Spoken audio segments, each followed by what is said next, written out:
আহ, নমস্কার।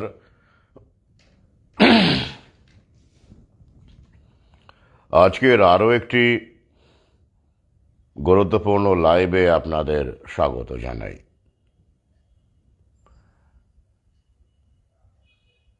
আজকের লাইভের বিষয় ডেসক্রিপশনে জানিয়ে দিয়েছে। প্রথমে অনেকেই প্রশ্ন করেছেন, জানতে চাইছেন আপার আইডির ব্যাপারে। আপার আইডি কি বাধ্যতামূলক, যেভাবে বিভিন্ন স্কুল থেকে চাপ দেওয়া হচ্ছে? তো এই কারণে এই অংশটি আগে রাখছে, যদিও এ বিষয়ে আমার ইউটিউব ভিডিও আগে করেছিলাম যখন আপার আইডি লঞ্চ করা হয় 2023 সালে। জাতীয় শিক্ষানীতির একটি অংশ হিসেবে 2020 যে এডুকেশন পলিসি, জাতীয় শিক্ষানীতি, যে বিষয়ে আমি বিস্তারিত অমৃতস্য পত্রা দ্বিতীয় খণ্ডে প্রায় 40-45 পাতার পর্যবেক্ষণ রেখেছি, এবং আগামীতে শিক্ষা কোন দিকে যেতে চলেছে এ সমস্ত কিছুই আগাম জানিয়েছি। সেগুলো মিলতে বাধ্য। তো যাই হোক, সেই জাতীয় শিক্ষানীতির একটি অঙ্গ হিসেবে 2020 জাতীয় শিক্ষানীতি, তো তারই অঙ্গ হিসেবে 2023 সালে আপার লঞ্চ করে, আপার আইডির ব্যাপারটা চলে আসে। এই নিয়ে আলোচনা আমি প্রথমে রাখব। তারপরে ইনফোসিসের ছাঁটাই 700 জন ট্রেনিকে মাইসোর ট্রেনিং সেন্টার, ওদের যেটা আছে নারায়ণ মোতের, মূর্তিমান নারায়ণ মোতের যে কর্মকাণ্ড, সেখান থেকে যা ঘটেছে, এবং সেই ঘটনা আপনারা ইতিমধ্যেই জানেন, তার উপরে আমি পর্যবেক্ষণ রাখব, এবং আগামীতে যারা এইসব ফিল্ডে কাজ করতে চাইছেন তাদের জন্য কিছু পরামর্শ এবং সতর্কতা রাখতে চাইব। কারণ আমার প্রোফাইলে অনেক পিতামাতা আছেন, অভিভাবক আছেন, তাদের জন্য এই পর্যবেক্ষণ অত্যন্ত গুরুত্বপূর্ণ বলে মনে করছে। প্রথমে আসি, তার আগে একটি পোস্ট নিয়ে অনেকে মন্তব্য করেছেন, আমার ফেসবুক পোস্ট, সে বিষয়ে বলি। দুটি বিষয় আছে। একটি, আমি ইতিমধ্যেই যে আরটিআই এসেছে আমাদের, স্মার্ট মিটারের ব্যাপারে বাধ্যতামূলক কিনা ইত্যাদি ব্যাপারে আমরা আরটিআই করেছিলাম। তো সেই আরটিআইয়ের উত্তর যেটা পেয়েছি, তার উপরে ভিত্তি করে স্মার্ট মিটারের যে বিরুদ্ধাচরণ, তার উপরে বিস্তারিত একটু আবেদনপত্র আমি ইতিমধ্যেই ফেসবুকে পোস্ট করেছি, হোয়াটসঅ্যাপ গ্রুপেও দিয়েছি। যারা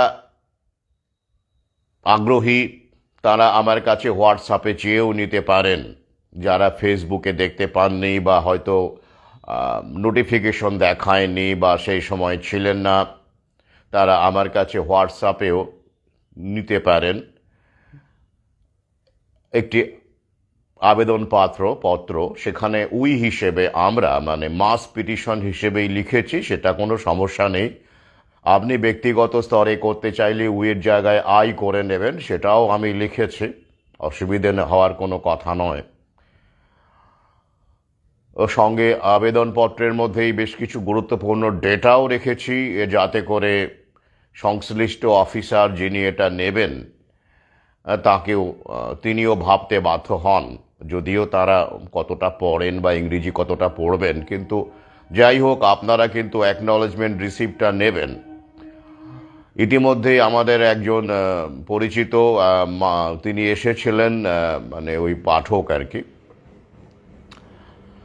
তো তিনি এই রিসিপ্ট কপি আমাকে দেখালেন কলকাতা বই মেলায়, যে সেখানে তারা বিদ্যুৎ দপ্তর রিসিভ করে সেখানে স্ট্যাম্প দিয়ে দিয়েছে, সুতরাং অসুবিধে হওয়ার কথা নয়। এটি গেল প্রথম অংশ। আর দ্বিতীয় অংশে যে ব্যাপারটি বলার, এটি রাজনৈতিক দলের পক্ষ থেকে আমার কাছে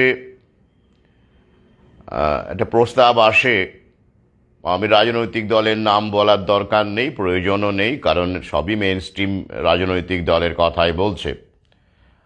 তো সেইখান থেকে আমার আমরা যে লড়াইটা লড়ছি তার সঙ্গে এই ফার্মা কোম্পানি, ফার্মা লবি ইত্যাদির যে ব্যাপারটা, সে বিষয়ে তিনি একমত হয়েছেন। আমার এক পাঠক, তিনি আমার বইপত্র গ্রহণ করেন, আমার কাছে পড়েন। আসলে আমার প্রোফাইলে অনেক রকমের মানুষ আছেন, সবার জন্যই অবারিত দ্বার। যদি না ব্যক্তিগত আক্রমণ করেন বা যদি না একান্ত সুবিধাবাদী মানসিকতা সম্পন্ন হন, বা যদি না অন্ধের মতো আপনার রাজনৈতিক দলটিকে নিয়ে দিনরাত প্রচার করেন, আমার গুরুত্বপূর্ণ আলোচনা বা আমাদের সহযোদ্ধাদের পোস্ট যদি কেউ শেয়ার না করেন, বা আমরা যে বিষয়ে লড়াই করছি সে বিষয়ে যদি তিনি তার প্রোফাইলে কোনো উচ্চবাচ্যই না করেন, অনলাইন অফলাইনে নিষ্ক্রিয় এসব ব্যাপারে, তাদেরকে অবশ্যই আমি এন্টারটেইন করছি না বর্তমানে। সেটা আমি আগেই জানিয়ে দিয়েছি। এতদিন হয়ে গেল, আর অপেক্ষা করার কোনো মানে হয় না। তো তিনি সেরকম নন। তিনি রাজনৈতিক দলের কর্মী হওয়া সত্ত্বেও তিনি ব্যাপারগুলো বোঝার চেষ্টা করেন। একবার সাক্ষাৎও হয়েছে, তিনি আমার সঙ্গে বসতেও চাইছেন। তিনি হায়ার অথরিটিকে বিষয়টা জানাতে চাইছেন, জানিয়েছেন, একটি স্তরে, আরও উচ্চ স্তরে জানাতে চাইছেন। ঠিক আছে, তিনি জানান, তো আমার কোনো সমস্যা নেই, কারণ আমি বারবার বলেছি, আবার এখানে বলছি, আপনারা কেউ কেউ আশঙ্কিত হচ্ছেন আমি বোধহয় কোনো রাজনৈতিক দলে যোগ দিতে চলেছি। মোটেই নয়, একদমই নয়। আমি যে কোনো বলেছি, আমরা যে লড়াইটা করছি তাটা যে কোনো প্ল্যাটফর্মকে আমি ব্যবহার করতে পারি, এ বিষয়ে আমার কোনো ছুত মার্গ নেই। কারণ মূল বিষয়টা মানুষ। রাজনৈতিক দলেও মানুষ থাকেন এবং সাধারণ মানুষই থাকেন, খেটে খাওয়া গরিব মানুষই থাকেন, তাদেরকে বিভ্রান্ত করা হয়। তো আমি যদি বক্তব্য রাখার সুযোগ পাই, বা আমি যদি মনে করি সেখানে আমার বক্তব্যকে বিকৃত না করে আমি আমার যেটা অবস্থান সেটাই বলতে পারি, তবে কেন সেই বিষয়টা কাজে লাগাবো না? অবশ্যই কাজে লাগাবো। কিন্তু কোনো সদস্য পদ গ্রহণের প্রশ্নই আসে না। আমি কোনো রাজনৈতিক দলের সদস্য পদ কখনোই গ্রহণ করব না, আমি বহুবার জানিয়েছি, আরও একবার জানালাম। ছাত্র জীবনে আমি অবশ্য একবার এক ছাত্র রাজনীতির সঙ্গে যুক্ত ছিলাম। পিডিএসএফ বলে একটি রাজনৈতিক দল মানে ছাত্র সংগঠন, নকশালপন্থী ছাত্র সংগঠনের সদস্য হয়েছিলাম। সেটা আমার যারা কাছাকাছি বন্ধু সেই সময়ের, কেউ কেউ এখন ফিরে এসেছেন ফেসবুকে বা যোগাযোগ করেছেন, তারা ভালো করেই জানেন। ফিরে এসেছেন মানে খুঁজে পেয়েছেন, সে এক কাহিনী। তো সেখানে আমার মনে হয় আমি একমাত্র সদস্য পদের যে চাঁদা সেই সময় খুবই কম ছিল। তো যাই হোক, ছাত্র হিসেবে আমি ফর্ম ভরে সেটা দিয়েছিলাম। অর্থাৎ সেই অর্থে অফিসিয়ালি সদস্য পদ গ্রহণ করার ঘটনা ওই সময়েই ঘটেছিল। তখন আমি ফার্স্ট ইয়ার কলেজ লাইফে, আমি তখন কলেজে পড়ি, সেন্ট পলস কলেজে পড়ি। সেটাই প্রথম এবং শেষ। তো তারপরে যা ঘটনা সেটা বেশ ইন্টারেস্টিং। এখন মাঝে মাঝে মনে পড়লে বেশ লাগে রক্ত কতটা তখন গরম ছিল। আর তখন এখন যেমন করে এতটা পরবর্তীকালে বিশ্ববিদ্যালয়ে মানে কলেজ টপকে বিশ্ববিদ্যালয় থেকে যতটা পড়াশোনা শুরু করলাম, সুযোগ ঘটল বিভিন্ন বইপত্রের সংস্পর্শে তথা পর্যবেক্ষণকে বিস্তৃত করে। কলেজ লাইফে সবেমাত্র ফার্স্ট ইয়ার, সেই সময় আর আমি 9-10 থেকেই এই দাদাদের, মার্ক্সবাদী দাদাদের সংস্পর্শে আসি। তো তারা তো এক ধরনের মগজ ধোলাই করেই দিয়েছিল আমাকে, কিন্তু শেষ রক্ষা ওরা করতে পারেনি। যাই হোক, তো সেই সময় ব্যাপারটা এমন দাঁড়ায় যে আমি ঠিক করে ফেলি। কিন্তু সমস্যা কি, আমার মানে ওরা এতটা আশা করেনি, মানে অপ্রত্যাশিত আচরণ করেছিলাম আমি। কারণ আমি আসলে আমাকে গ্রহণ করা যতটা সহজ, ধারণ করা ততটাই আর কি মুশকিল কোনো রাজনৈতিক দলের পক্ষে। সেটা তখনও সত্যি, এখনও সত্যি। আমি ভদ্রলোক মোটেই নই, আর ওই ডেকোরাম বিধিনিষেধ মেনে কাজ করার মতো মানুষও নই আর কি। তখনও ছিলাম না, এখনও নই। তো তার ফলে কি হলো, কিছুদিন পরেই আমি ঠিক করে ফেললাম যে বিপ্লবটা খুব তাড়াতাড়ি করতে হবে, মানে আর দেরি করা যাবে না। এবং আন্ডারগ্রাউন্ডে যেতে হবে। আর্মস ট্রেনিং থেকে শুরু করে এই বিষয়গুলো নিয়ে খুব তৎপর হয়ে উঠলাম। ঠিক সেই সময় আবার সেন্ট পলস কলেজে র্যাগিং নিয়ে একটি ঘটনা ঘটে, যে বিষয়ে আমার বিস্তৃত ভিডিও আছে। বেশ কিছু সমাজবিরোধী যারা আমাদের সেন্ট পলস কলেজ হোস্টেলে ঘাঁটি গেড়ে বসেছিল, তাদের নাম পরবর্তীকালে তারা অবশ্য আমার তথাকথিত বীরত্ব সাহসিকতা দেখে তারা আমার বন্ধু হয়ে যান। পিটু বাগচি, আশিস রায়, এই মানুষগুলোকে আমি এখনও খুঁজে বেড়াই, যোগাযোগ হয়নি। তো যাই হোক, তো এখন মাঝে মাঝে মনে হয় যে যাই হোক, সে কি মনে হয় সেটা বলার দরকার নেই। তো সেই সময়ে ব্যাপারটা এমন দাঁড়ালো, সেই লড়াই এবং সেই একক লড়াই, কারণ হোস্টেলের যারা বোর্ডার ছাড়া আমাকে সঙ্গ দেয়নি সে সময়, ভয় পেয়ে গিয়েছিল, কারণ এরা সেই সময়কার প্রতিষ্ঠিত এবং নামকরা গুন্ডা ছিল আর কি, অ্যান্টি সোশ্যাল বলে পরিচিত ছিল সেই সময়, পেপারে নামটামও বেরোতো। পিটু বাগচি আমাকে ভালোবেসে নিজেই দেখিয়েছিলেন, পরবর্তীকালে দেখিয়েছিল আর কি, দাদাই বলতাম, পরবর্তীতে সম্পর্ক ভালো হয়ে যায়। সে বিষয়ে আমি এ বিষয়ে ইউটিউবে ভিডিও রেখেছি, খুব ইন্টারেস্টিং ব্যাপার আর কি। তো যাই হোক, তারপরেই ব্যাপারটা এমন পর্যায়ে চলে যায়, আমি ঠিক করি যে না, এর হেস্তনেস্ত করতে হবে। আমি সংগঠনকে জানাই, পিডিএসএফকে, যে আমাকে আর্মস দিতে হবে এবং আমি আন্ডারগ্রাউন্ডে যাব, অর্থাৎ ওই যে যেটাকে বলা হয়, বুঝতেই পারছেন, যে লড়াইটা কি, মানে জঙ্গলে, জলে জঙ্গলে, জলায় থেকে যে লড়াইটা শাসক শ্রেণীর বিরুদ্ধে করতে হয়, সেই লড়াইয়ে সামিল হব। তো সংগঠন তো তখন রীতিমতো ফাঁপড়ে পড়ে যায়। রঞ্জনদা তখন ছিলেন, রঞ্জন সরকার, মানে আমার ইমিডিয়েট যিনি উপরে ছিলেন, তিনি বললেন, এটা তো ছাত্র সংগঠন দেবাশিস, এখানে তো এসব দেওয়া যাবে না, করা যাবে না, এটা তো আমাদের গণতান্ত্রিক সংগঠন, রেজিস্ট্রার্ড সংগঠন, এসব মাথা গরম করিস না, বিপ্লব এখন করার দরকার নেই, অনেক দেরি আছে, এখন আমাদের জমি তৈরি করতে হবে। কিন্তু তখন তো আমাকে আর কে কম কন্ট্রোল করে, রক্ত গরম। তখন বাবাকে চিঠি লিখি, আমার মনে আছে, চিঠি লিখি এই বলে যে, বাবা আমি আন্ডারগ্রাউন্ডে যাচ্ছি, আমি আর ফিরবো না, আমার জীবনও সংশয়, মানে আমার জীবনও চলে যেতে পারে শাসক শ্রেণীর বুলেটে, পুলিশের বুলেটে আমি ঝাঁঝরা হয়ে যেতে পারি, তাই তুমি আমার জন্য, আমার উপরে কোনো প্রত্যাশা রেখো না, ইত্যাদি ইত্যাদি বলে আমি একটি চিঠি লিখি, আবেগ ঘন চিঠি, মনে আছে। বাবা তার উত্তরে চিঠিটা যেটা দেন, সেটাও আমি মানে মানে ইনল্যান্ড লেটার, যেটাকে তখন তো ওগুলোই ছিল, কখনো খাম কখনো ইনল্যান্ড লেটার, সেটি আমি সযত্নে রেখে দিয়েছি। বাবা কি বলেছিলেন আমি ভাবলেই অবাক হয়ে যাই, সেই সময়ে দাঁড়িয়ে এরকম বাবাকে আমি পেয়েছিলাম, আমি তার জন্য গর্বিত। বাবা বলেছিলেন, বাবার সঙ্গে বেশিরভাগ কথোপকথন আমার সেই সময় ইংরেজিতেই হতো, বাংলা ইংরেজি মিশিয়েই হতো। আর ছোটোবেলা থেকেই বাবা আমার সঙ্গে ইংরেজিতেই কথা বলতেন, বাংলাতেও বলতেন, যাতে করে আমি দুটো ভাষাতেই সমানভাবে দক্ষ হতে পারি। এটা বাবার একটা পলিসি ছিল, কারণ ইংলিশ মিডিয়াম স্কুল টুলের পক্ষপাতী বাবা কখনোই ছিলেন না। বাড়িতেই যা হবার, যা করার তিনি আমাকে তৈরি করেছিলেন, ক্লাস 6 পর্যন্ত পড়িয়েছিলেন ইংরেজি, তাতেই সেটাই পরবর্তীকালে শাখা প্রশাখা পল্লবিত হয়ে যায়, ভিতটা তিনি তৈরি করে দিয়েছিলেন। তো যাই হোক, তখন বাবা উত্তরে লেখেন, উইলফ্রেড ওয়েনের কবিতার উদ্ধৃতি দিয়ে তিনি লেখেন, anthem for the doomed youth বলে সেই বিখ্যাত কবিতা, সেখান থেকে উদ্ধৃতি দিয়ে তিনি লেখেন যে, তুমি এগিয়ে যাও তোমার কাজে, আমার দৃঢ় বিশ্বাস তুমি যা করছো চিন্তা ভাবনা করেই করছো, আমি তোমার জন্য গর্বিত। আমি জানি তুমি যে লড়াইয়ের কথা ভাবছো, যে সমাজের কথা ভাবছো, সেই সমাজের জন্য লড়াই করে আগেও অনেক মানুষ চলে গেছেন, তাদের জন্য কেউ গান লেখেনি, তাদের জন্য কেউ কবিতা লেখেনি, লিখলেও সেসব কবিতা গান ধামাচাপা পড়ে গেছে, কেউ মনে রাখেনি সেই সব মানুষকে। তুমিও না হয় তাদেরই একজন হলে, কিন্তু আমি অন্তর থেকে তোমাকে আমার ভালোবাসা, আমার আশীর্বাদ জানালাম, তুমি এগিয়ে যাও।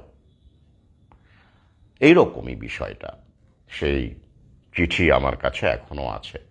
অর্থাৎ অন্য বাবা কিন্তু স্বাভাবিকভাবে, আমি সেখানে আমার মৃত্যুর কথা বলেছি, বিপদের কথা বলেছি, স্বাভাবিক, তো সেটা ঘটতেই পারে, কারণ আমি যে কাজে যাচ্ছিলাম সেই সময়, তো তো তাতে করে এটাই নিশ্চিত ছিল।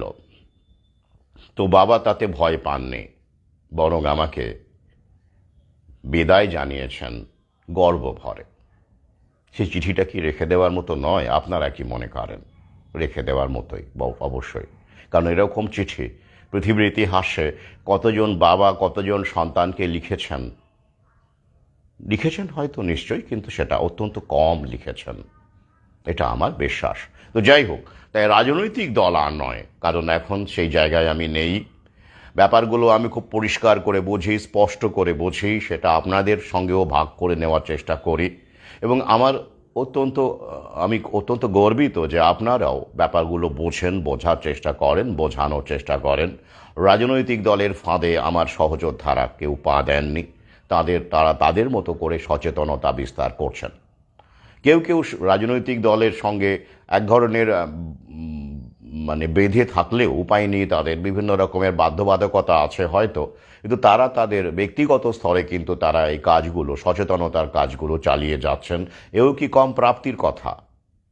তো যাই হোক, আরও একবার নিশ্চিন্ত করছি, মেন স্ট্রিম যে রাজনৈতিক দল আমরা দেখতে পাচ্ছি চারপাশে, লাল, গেরুয়া, সবুজ, বিভিন্ন রকমের রং, কোনোটারই সদস্যপদ বা কোনোটার সঙ্গেও নিজেকে জড়াবো এমন কোনো দুঃস্বপ্ন আপনারা দেখবেন না।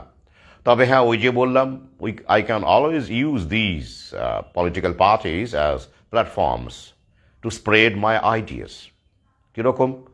ওই যে যদি বিজেপি বা কোন গেরুয়া দল আমাকে ডেকে বলে যে হ্যাঁ, আপনি মোদির বিরুদ্ধেও বলতে পারেন, মোদি যে কাজগুলো করছে, আপনি যে মনে করছেন যে হ্যাঁ, বেসরকারিকরণ থেকে শুরু করে যেভাবে করোনামৃত গুঁজে দেওয়া হয়েছে বিভিন্ন রকমভাবে, এবং কেন্দ্রীয় সরকার আবার বলেছে যে টিকা মৃত্যুর দায় নেবে না কেন্দ্র, সেই খবরও বেরিয়েছে, আপনি সব কিছু বলতে পারেন, আমি আপত্তি কেন করব? নিশ্চয়ই যাব। তেমনই যদি কোনো মার্ক্সবাদী দল আমাকে আমন্ত্রণ জানিয়ে বলে, আপনি বলুন, আপনি যেটা বিশ্বাস করেন, যা মনে করেন বলুন, তো সেখানে যদি আমি বলতে পারি যে হ্যাঁ, এই লাল দল রেড ভলান্টিয়ার হিসেবে প্যানিকবাজি করেছে সেই সময়, পিপিই কিট পরে মৃতদেহ পুড়িয়ে, মৃতদেহ নাকি ভাইরাস থাকে, বাপ রে বাপ, পুড়িয়ে আরও বেশি প্যানিকবাজি করেছে, ফার্মা কোম্পানির হাত শক্ত করেছে, এটা যদি আমি বলতে পারি সেখানে গিয়ে, তাহলে আমি কেন বলবো না? একই রকমভাবে যদি সবুজ দল আমাকে ডাকে এবং সেখানে যদি আমি বলতে পারি যে গেরুয়া এবং সবুজ কোনো রাজনৈতিক দলের কোনো ফারাক নেই, তারা একযোগে লকডাউনকে ইমপ্লিমেন্ট করেছে এবং একযোগে ভৌ গুঁজে দিয়েছে মানুষের শরীরে। মিডিয়ার সেই সময় প্যানিকবাজি, বাসে উঠতে দেব না, ট্রেনে উঠতে দেব না, অমুক তমুক, এইসব মিথ্যে কথা, কোনো রাজনৈতিক দল, এমনকি শাসক দল, বিরোধী দল, যে নামেই ডাকুন না কেন, কেউ সেটাকে ক্ল্যারিফাই করেনি, কেউ প্রতিবাদ করেনি। সেটা তো আমরা জানি। কেউ বলেছে যে না, এটা বাধ্যতামূলক নয়? কোনো রাজনৈতিক দল মাইকিং করে বলেছে? দিদি, দাদা, কেউ বলেছে যে এটা বাধ্যতামূলক নয়, আসলে ইচ্ছে হলে নেবেন? কেউ বলেনি। তো সেইটা যদি আমি গিয়েও বলতে পারি সবুজ পার্টির প্ল্যাটফর্মে, আমি কেন বলবো না? সুযোগ তো নিশ্চয়ই নেব, কারণ সেখানেও তো মানুষই থাকবে। যেখানে মানুষ সেখানে আমি, কিন্তু আমি ওই চক্করের মধ্যে নিজেকে জড়াবো না। এই ক্ষেত্রে আমি রামকৃষ্ণের সেই প্রবচনটিকে অত্যন্ত গুরুত্ব দিয়ে থাকি। বলবে না, কখনো বলবে না, আমি জানি তো, বলেছে, আমি সৌজন্য হিসেবে জানিয়েছে। তো আপনাদের সঙ্গে তো মোটামুটি এই সমস্ত কিছু ভাগ করে নেই বলেই ভাগ করেছে। সেই কোন প্রবচনের কথা বললাম? পাঁকে থেকেও পাঁকাল মাছের মতো থাকা। অর্থাৎ রাজনৈতিক দলের সঙ্গে থেকেও যদি এরকমভাবে কোনো সুযোগ ঘটে, আমি জানি ঘটবে না, কারণ হাই কমান্ড সেগুলোকে বন্ধ করে দেবে, অসম্ভব। আজকেও ফোনে কথা হয়েছে, আমি তাকে সেটাই বলেছি যে আপনি দেখুন, চেষ্টা করুন, মনে হয় না কিছু হবে, মনে হয় না কেন, আমি নিশ্চিত কিছু হবে। ফান্ডিংয়ের ব্যাপারটাও তাকে জানিয়ে দিয়েছি যে হ্যাঁ, ফান্ডিং কোথা থেকে আসবে তবে, কারণ এই ফার্মাগুলো তারা বিভিন্ন রকম প্রোগ্রামের মাধ্যমে, এনজিওর মাধ্যমে, বিভিন্ন রকমের মাধ্যমে রাজনৈতিক দলকে কখনো কখনো সরাসরি ফান্ডিং করে, কখনো ঘুরিয়ে ফান্ডিং করে। কেন আমরা ইলেকটোরাল বন্ডের কাহিনীটা জানি না? সেখানে রাজনৈতিক দলকে টাকা দেয়নি, ফার্মা কোম্পানিগুলো টাকা দেয়নি, সেটা কি আমরা জানি না? জানি তো। বাট রিসেন্টলি তিনি যেহেতু আমার একজন পাঠক, তাই আমি সেটা বলেছি এবং আপনাদেরকে সঙ্গে ভাগ করে নিয়েছি সংক্ষেপে। তো এটা আমি এখন বিস্তারিত জানালাম, আপনাদের সঙ্গে ভাগ করে নিলাম আমার যে প্রতিক্রিয়া, আমার চিন্তা ভাবনা। এবারে আসি আপার আইডি। জাতীয় শিক্ষানীতির অন্তর্গত একটি প্রোগ্রাম হিসেবে, এজেন্ডা হিসেবে 2023 সালে এটি লঞ্চ করা হয়। 2020 জাতীয় শিক্ষানীতির অন্তর্গত একটি প্রোগ্রাম হিসেবে, কর্মসূচি হিসেবে। আপারের ফুল ফর্ম কি আপনারা জানেন? Automated permanent academic account registry, APAAR. One nation one student আইডির অন্তর্গত একটাই জাতি, সব ওয়ান জানেন তো, এখন সব ওয়ান ওয়ার গভর্নমেন্ট, তো তার মধ্যে সব ওয়ান শব্দটা খুব বেশি করে আমরা শুনতে পাচ্ছি। একাকার করে দেবে আর কি, একাকার করে চুষে পিষে মারবে। একাকার করলে সুবিধে হয়, একসঙ্গে এক জায়গায় করলে কন্ট্রোল করতে সুবিধে হয়।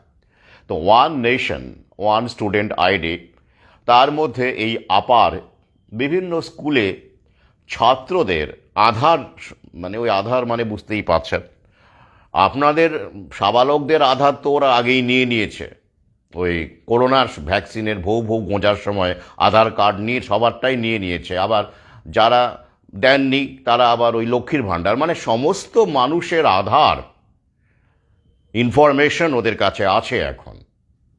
এটা কেন?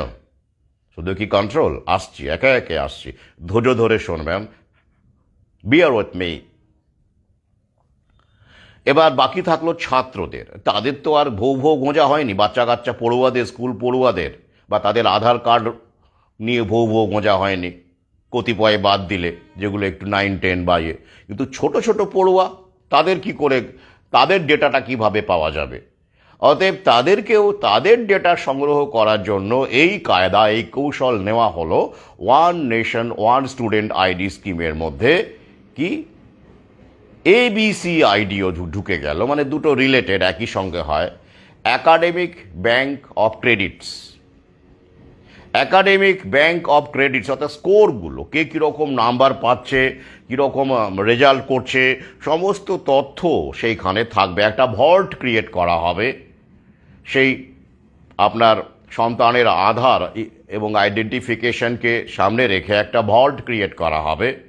সেটা একটা ইউনিক কিউআর কোড দিয়ে থাকবে তার, যার মাধ্যমে সেইখানে সেই ভল্টের মধ্যে তার সমস্ত ডেটা, জন্মসাল থেকে শুরু করে, বাবা মার নাম থেকে শুরু করে, পরিবারের নাম থেকে শুরু করে, সমস্ত কিছু, হবি থেকে শুরু করে, এক্সট্রা কারিকুলার অ্যাক্টিভিটিস থেকে শুরু করে, কোন ক্লাসে কত নাম্বার পাচ্ছে, কীরকম কীরকম রেজাল্ট করছে, সমস্ত কিছু ওই ভল্টের মধ্যে থাকবে ভার্চুয়াল মোডে, এবং মার্কশিট থেকে শুরু করে সব কিছু।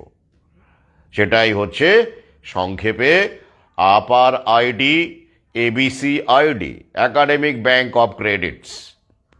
আগে হ্যাঁ, তো এইটা কেন হলো, কি জন্য?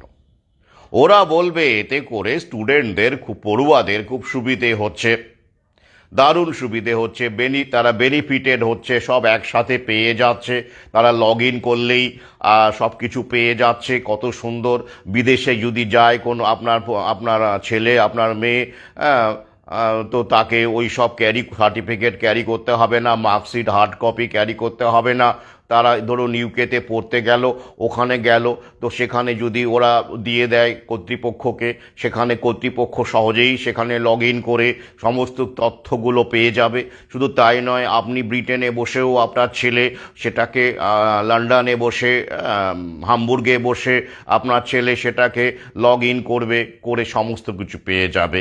কি সুন্দর, কোনো হার্ড কপি ক্যারি ট্যারি করতে হচ্ছে না, এবং বিদেশ ভ্রমণের স্বপ্নটা আপনাকে এক ঝলকে দেখিয়ে দেবে। এরকম আমাদের এক সহযোদ্ধা সব্যসাচী জামশেদপুরে থাকে, আপনি জানেন, আপনাদের দেখেছেন অনেকেই, আমার সহযোদ্ধা তাকে চেনেন। তিনি একা টাটার বিরুদ্ধে ফাইট করে গোটা ওয়ার্ল্ডে এখনো পর্যন্ত এত লক্ষ কর্মচারীর মধ্যে ভারতবর্ষে তথা বিশ্বে কতিপয় কর্মচারী, ভারতবর্ষে একজনই যে তিনি করোনামৃত নেননি। আগে হ্যাঁ,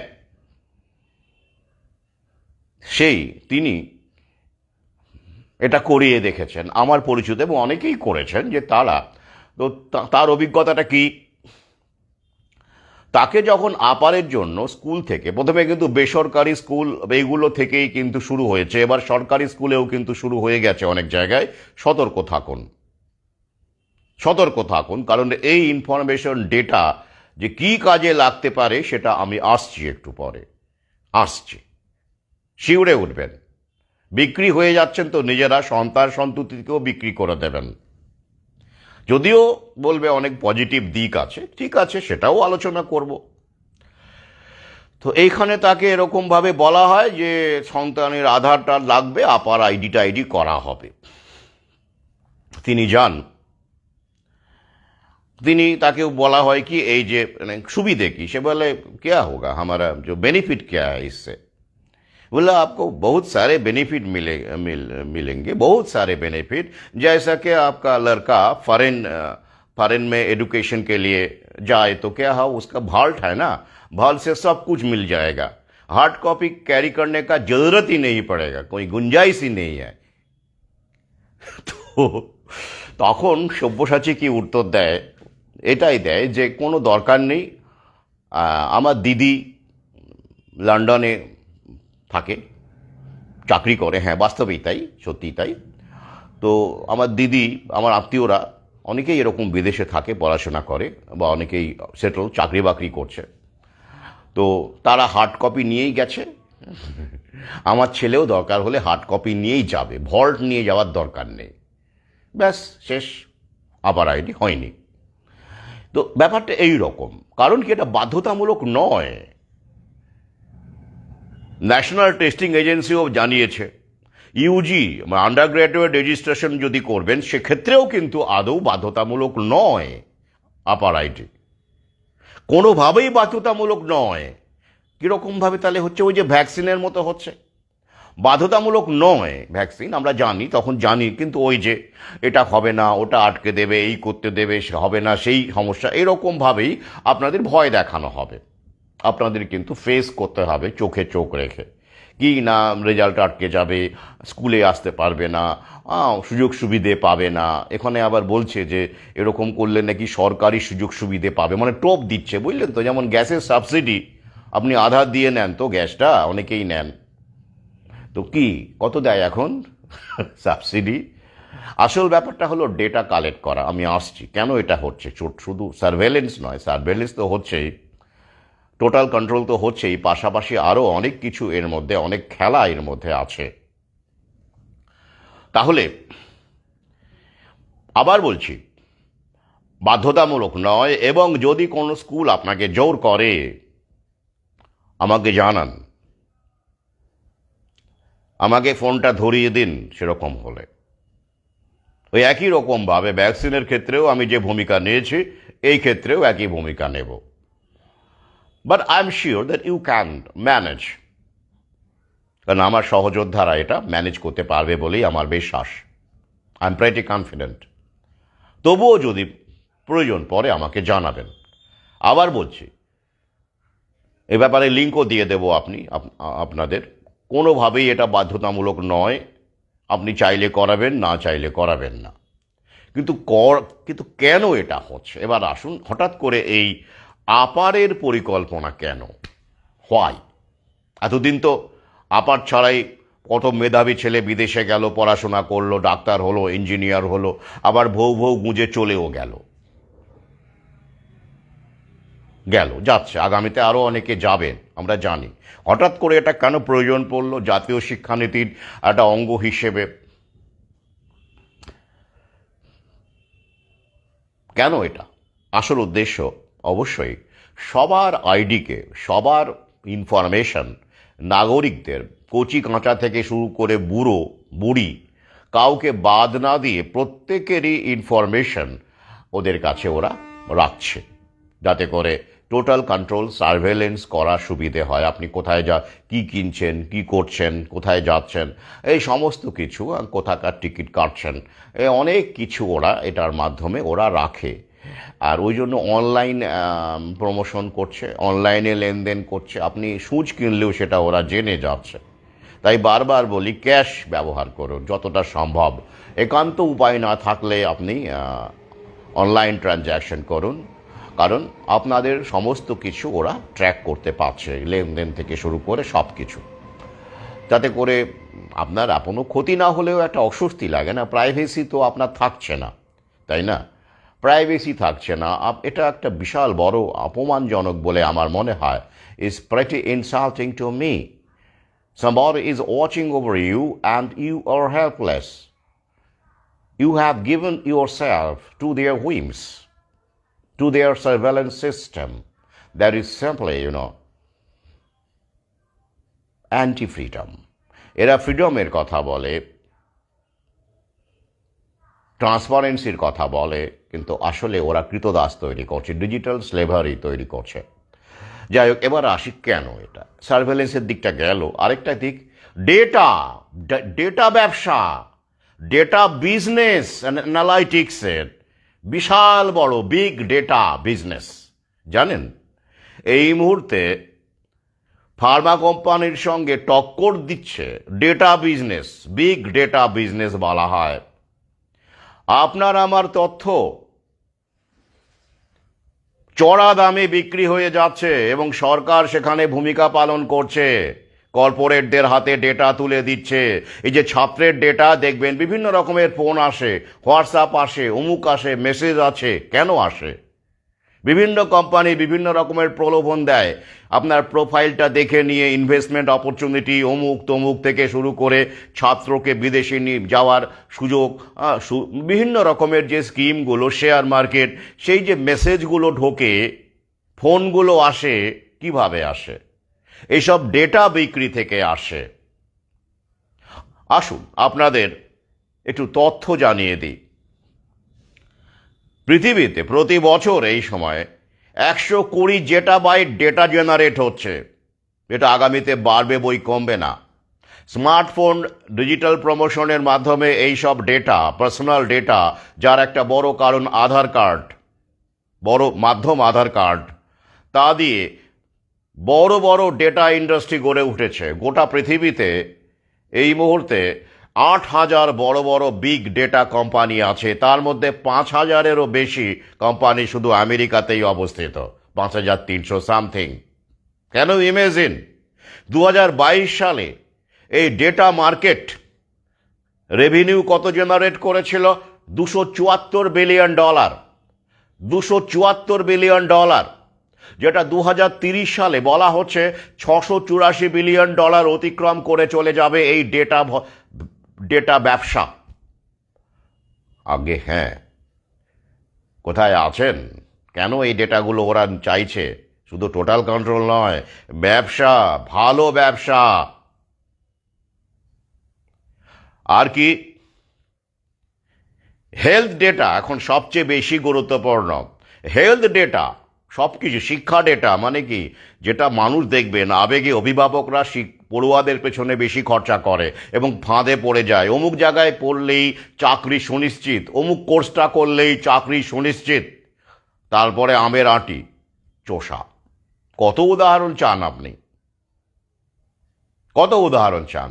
একটা অদ্ভুত রকমের চক্রব্যূহের মধ্যে আমরা আটকা পড়ে গেছি। We are entangled here. Don't know where to move, how to move, when to move. তো 2021 সালে প্রায় 33 বিলিয়ন হেলথ ডেটা, করোনাকালে এই মূল্যের হেলথ ডেটা রেভিনিউ ওরা জেনারেট করে 33 বিলিয়ন মতো, 32 সামথিং নয়, মানে 33 বিলিয়ন। আমি লিঙ্ক দিয়ে দেবো, দেখে নেবেন সমীক্ষাগুলো। কেন? ওই যে ওই সময় সব আপনারা আধার কার্ড দিয়ে দিয়ে ভ্যাকসিন নিয়েছেন। কেন আধার কার্ডটা কেন দরকার, কি ছিল বলুন দেখি?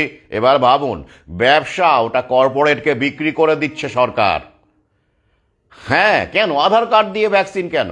আগে তো বহু বহু ভ্যাকসিন বাচ্চা অনেকেই নিয়েছেন, স্মল পক্সও তো নিয়েছেন যারা একটা সময়, গুটি বসন্তের ভ্যাকসিন। এছাড়াও তো কেটে ফেটে গেলে, ছড়ে টড়ে গেলে আপনারা অনেকেই না জেনে না বুঝে আচমকা দুম করে টিটেনাস ভ্যাকসিনটা নিয়ে নেন। তখন কি আধার কার্ড লাগে? তাহলে এবার কেন লাগলো? প্রশ্ন হয় না আপনাদের? কি সম্পর্ক? দিয়ে দিলেই হয়ে গেল, আপনি গেলেন দিয়ে দিল। আধার কার্ড কেন, ভোটার কার্ড নয় কেন?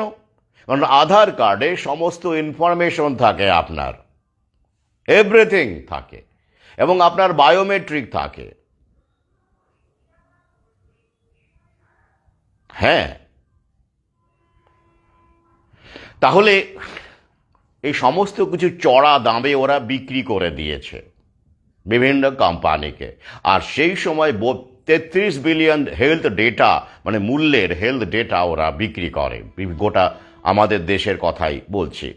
এবং এটা বলা হচ্ছে 2030 নাগাদ $105 বিলিয়ন ছাড়িয়ে যাবে হেলথ ডেটার রেভিনিউ। হ্যাঁ, কারণ এই যে আপার থেকে শুরু করে বিভিন্ন রকম স্কিমের মাধ্যমে ডেটা কালেকশন চলছে তো চলছেই, আর সেগুলো বিগ ব্রাদার্সদের হাতে, গাফামের হাতে বিক্রি হয়ে যাচ্ছে।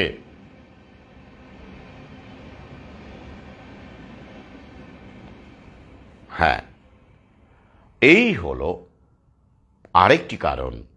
আধার, কথায় কথায় আধার, কথায় কথায় আধার। এমনি ব্লাড, যেমন রক্ত নিয়ে যেমন ওরা ব্যবসা করে, আপনি যে ব্লাড দিচ্ছেন, কতটা রক্ত, কত পরিমাণ রক্ত সত্যিকারের মানুষের কাছে পৌঁছচ্ছে, আর কতটা রক্ত ফার্মা কোম্পানির কিনে, মানে বিভিন্ন ক্লাবগুলোকে পয়সা দিয়ে নিজের দখলে আনছে, আর বিভিন্ন রকমের প্রোডাক্ট বানাচ্ছে, ব্লাড প্রোডাক্ট, ব্লাড ড্রাগ, সে খবর কি জানেন? এই নিয়ে আমার ভিন্ন ভিডিও আছে ইউটিউব চ্যানেলে। তো সব কিছুই আপনার ভালোর জন্য, মানে আমাদের ভালো ওরা চাইছে। আসলে এই সিস্টেমটাই এমন যে আমাদের একে অপরকে না চুষে আমরা সারভাইভ করতে পারি না। তো এই ব্যাপারটা, যে যত বেশি চুষতে পারে, একসাথে বহু লোককে চুষতে পারে, সে তত বেশি ধনী। সিম্পল ব্যাপার। আর যে অল্প লোককে চুষতে পারে, সে অল্প ধনী। কোথায় যাবেন আপনি? You have to. খুব যন্ত্রণা হয় মাঝে মধ্যে। তাহলে এই ডেটাগুলো, আপনার পড়ুয়াদের ডেটাগুলো ওরা কি করবে? যদি ওরা বলছে আমরা অ্যাবসলিউট সিকিউরিটি মেনটেন করি, আমরা গভর্নমেন্ট এজেন্সি ছাড়া দিই না, অমুক তমুক। এখন গভর্নমেন্ট আর প্রাইভেট কোনো ফারাক আছে? আছে কি? কোনো ফারাক নেই। ওসব বলবে। তারপরে দেখবেন ওই সব মূল্যবান ডেটা, আপনার সন্তানের ছবি থেকে শুরু করে, বায়োমেট্রিক থেকে শুরু করে, সেগুলো বাজারে চলে যাচ্ছেও। তারপরে মেসেজ ঢুকলো, ঠিক আছে, সেটা আলাদা কথা, আপনি ইগনোর করলেন, তো সেটাও একটা ট্র্যাপ। ওটিপি নিয়ে কত কাণ্ড, কত রকমের ট্র্যাপ হতে পারে, সেটা না হয় বাদই দিলাম। কিন্তু আপনার সন্তানের ঠিকানা, পরিচয়, বাড়ি, সব কিছু কিন্তু জেনে যাচ্ছে। এসব যদি র্যাকেটের হাতে পড়ে, অ্যাবডাকশন র্যাকেটের হাতে পড়ে, কি হতে পারে কল্পনা করেছেন? কল্পনা করেন?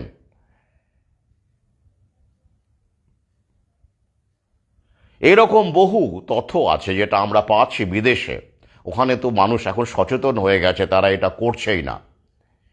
চাইল্ড পর্নোগ্রাফি র্যাকেট থেকে শুরু করে বিভিন্ন রকমভাবে এই সব ডেটাকে মিসইউজ করা হয়। কে গ্যারান্টি দেবে? কে গ্যারান্টি দেবে এই সব ডেটার মিসইউজ হবে না? প্রশ্ন করুন। এখন তো ডেটারই যুগ। যে যেভাবে পারে ডেটা বিক্রি করছে, কিনছে। মানবিকতার কোনো জায়গা নেই, এথিক্সের কোনো জায়গা নেই। হায়নার মতো ডেটাবেস। আর এই ডেটার ওপর ভিত্তি করে কত কিছু সাবজেক্ট গড়ে উঠেছে আপনারা তো জানেন। ডেটা সায়েন্স থেকে শুরু করে, ডেটা অ্যানালাইটিক্স থেকে শুরু করে, ডেটার উপরই কত কিছু। অর্থাৎ ডেটা কতটা ভাইটাল সেটা নিশ্চয়ই বুঝতে পেরেছেন, যেটা এই ডিজিটাল যুগে, ডিজিটাল ফ্লেভারের যুগে অত্যন্ত গুরুত্বপূর্ণ হয়ে দাঁড়িয়েছে। তাই আপনারা সিদ্ধান্ত নেবেন যে আপারে আপনারা যাবেন কি যাবেন না।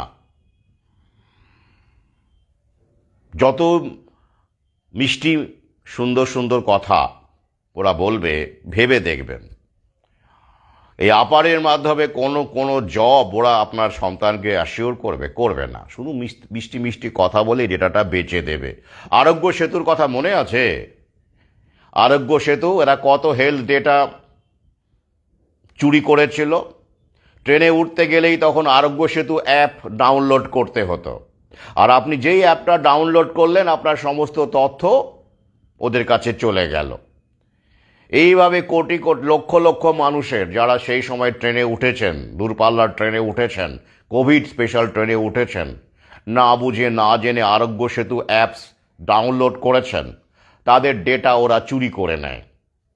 সেটা পরবর্তীকালে যখন কেন্দ্রীয় সরকারকে প্রশ্ন করা হয় যে আরোগ্য সেতু অ্যাপসটা কাদের, সরকার পরিষ্কার দায়িত্ব ঝেড়ে দিয়ে বলে, না আমরা তো ওটা করিনি, আমরা জানি না ওটা কারা করেছে।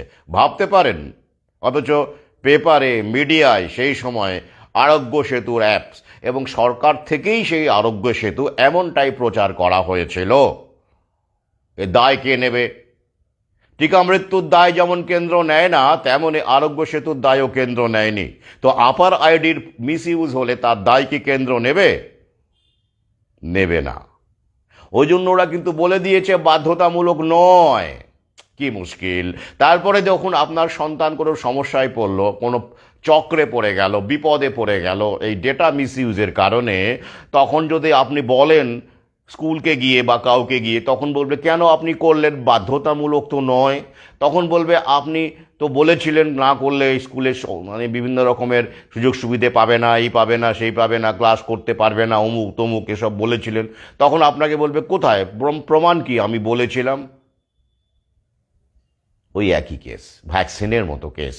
তাই যদি কেউ এরকম ভয় দেখায়, বলুন লিখে দিন, ডকুমেন্ট দেখান। অনেক জায়গায় বাবা মার অনুমতি ছাড়া দুটো পয়সার জন্য, এগুলো কিন্তু এমনি এমনি হচ্ছে না। অনেক প্রাইভেট স্কুলের হেডমাস্টার, প্রিন্সিপালের অ্যাকাউন্টে পয়সা পড়ে যাচ্ছে। উপর সে চাপ হয় বলছে, শুধু চাপ থাকে না, পয়সাও থাকে। শুধু চাপ দিয়ে কাজ হয় না অনেক ক্ষেত্রে, তো সেক্ষেত্রে পয়সাও দিতে হয়। ভৌ গুঁজার ক্ষেত্রেও একই পলিসি নেওয়া হয়েছে। তাই এরকম ভিডিও দেখবেন ভাইরাল হচ্ছে। এক অভিভাবক গিয়ে শিক্ষক মহাশয়কে চার্জ করছেন, সংশ্লিষ্ট দায়িত্বপ্রাপ্ত শিক্ষক মহাশয়কে, যে আমি তো বারণ করেছিলাম, আই ডিড নট কনসেন্ট, তা সত্ত্বেও কেন আপনি এটা করলেন? আপার আইডি ক্রিয়েট করে ফেলেছে কোনোভাবে। হয়তো ওই যে একটা এখন দেখবেন আপার শুধু নয়, বিভিন্ন রকমভাবে স্বাস্থ্য ক্যাম্পের নাম করে, অমুকের নাম করে, তমুকের নাম করে স্কুলগুলোতে আধার কার্ড নেওয়া হয়। ভর্তির সময়ও অনেক স্কুল আবার কায়দা করে নিয়ে নেয়, ভর্তির সময় আধার নিয়ে নিচ্ছে বা আধার চাইছে। ভাবতে পারেন এগুলো কি ব্যবসা?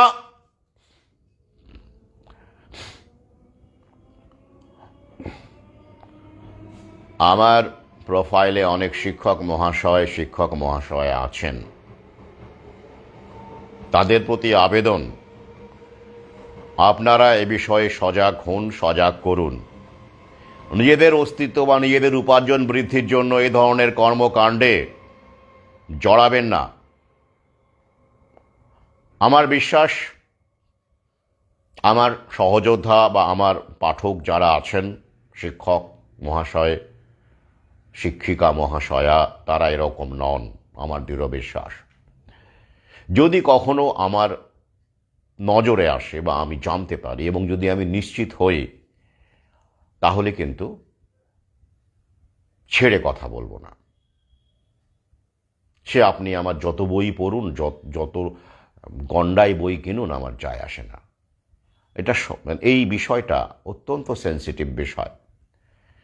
তো আমি জানি এমন কেউ শিক্ষক শিক্ষিকা যারা আছেন, যারা স্কুলে পড়াচ্ছেন, সরকারি স্কুলে পড়াচ্ছেন, বেসরকারি স্কুলে পড়াচ্ছেন, তারা এরকম নন বলেই তারা আমাদের এই লড়াইয়ে, আমাদের এই চেতনা প্রসারে তারা সামিল হয়েছেন।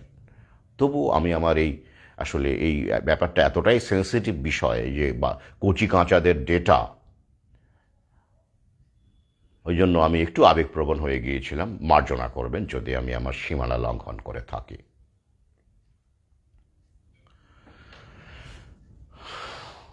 ব্যাস, এই পর্যন্তই আমি রাখছি আপারের বিষয়টা। এবার এটাকে রিলেট করে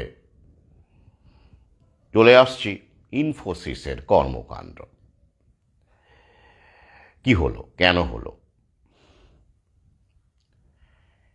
আগামীতে পুনরাবৃত্তি হবে তো? অবশ্যই হতেই থাকবে, এটা আমি বহু আগেই বলেছি। অভিভাবকরা একটা স্বপ্নরাজ্য তৈরি করে, তারা বাস্তবটা দেখে না। তারা মিডিয়ার প্রচার, ব্র্যান্ডিং, স্ট্যাটাসকে লক্ষ্য রেখে ওরাও সেই ফাঁদটা তৈরি করে। মহাকালের সেটা লীলাই বলতে পারি। আমরা নিজেরা ভালো থাকবো বলে, আমাদের সন্তান সন্ততিরা ভালো থাকবে বলে, আরও ভালো থাকবে বলে আশপাশকে অবহেলা করে, আশপাশের মানুষগুলোকে পায়ে দোলে গুরুত্ব না দিয়ে কপালে হাত ঠেকিয়ে মাফ করবেন, একটা টাকাও দেওয়া যায় না, মাফ করবেন, এই করে করে আমরা পয়সা করি জমাই ভালো থাকার জন্য। সন্তানকে এডুকেশন দিই, আইটিতে পড়াই, বিদেশে পাঠানোর স্বপ্ন দেখি এবং আমাদের আশপাশ থেকে নিজেদের বিচ্ছিন্ন করে ফেলি, বিচ্ছিন্ন করে দিই। আমি নিজে দেখেছিলাম, প্রতিবাদ করেছিলাম। এ নিয়ে আমার একটা গল্প আছে স্ট্যাচুতে, বাস্তব ঘটনাকেই কেন্দ্র করে লেখা। বারান্দা একটু অবশ্যই মূল চরিত্রগুলোকে একটু পরিবর্তন করেছে, কিন্তু মূল বিষয়টা ওটাই। একজন পিতা, তার বড়সড় বাড়ি ছিল, তার ছেলে বিদেশে পড়তে যাবে, ভালো ভালো ব্রিলিয়ান্ট ছেলে, ক্যারিয়ারিস্ট ছেলে, একটা আলাদা ব্যাপার ছিল, দম্ভ ছিল। এখন তো বুঝতেই পারছেন সেটা আরও 10-15 বছর আগেকার, 15-20 বছর আগেকার কথা, মানে বেশ আরও বড়, মানে তখন আরও বড় ব্যাপারটা। এখন তো আমরা বুঝতে পারছি কী অবস্থা। এখন মানুষ এগুলোকে খুব একটা আমল দেয় না, আমরা তো আমল দিই না, আমরা ব্যাপারটা বুঝে গেছি। কিন্তু সেই সময় তো একটা আলাদা রকমের একটা গ্ল্যামার ছিল। ছেলে বাইরে থাকে, বাইরে যাচ্ছে, আমেরিকায় যাচ্ছে, আমেরিকা নয় আমেরিকা, তাই তো। তো সেই তার বারান্দায় একজন ভিক্ষুক, মানে ভব করে বা এরকম, সে আশ্রয় নিয়েছিল শীতের রাতে। সেটা দেখতে পেয়ে ঘাড় ধাক্কা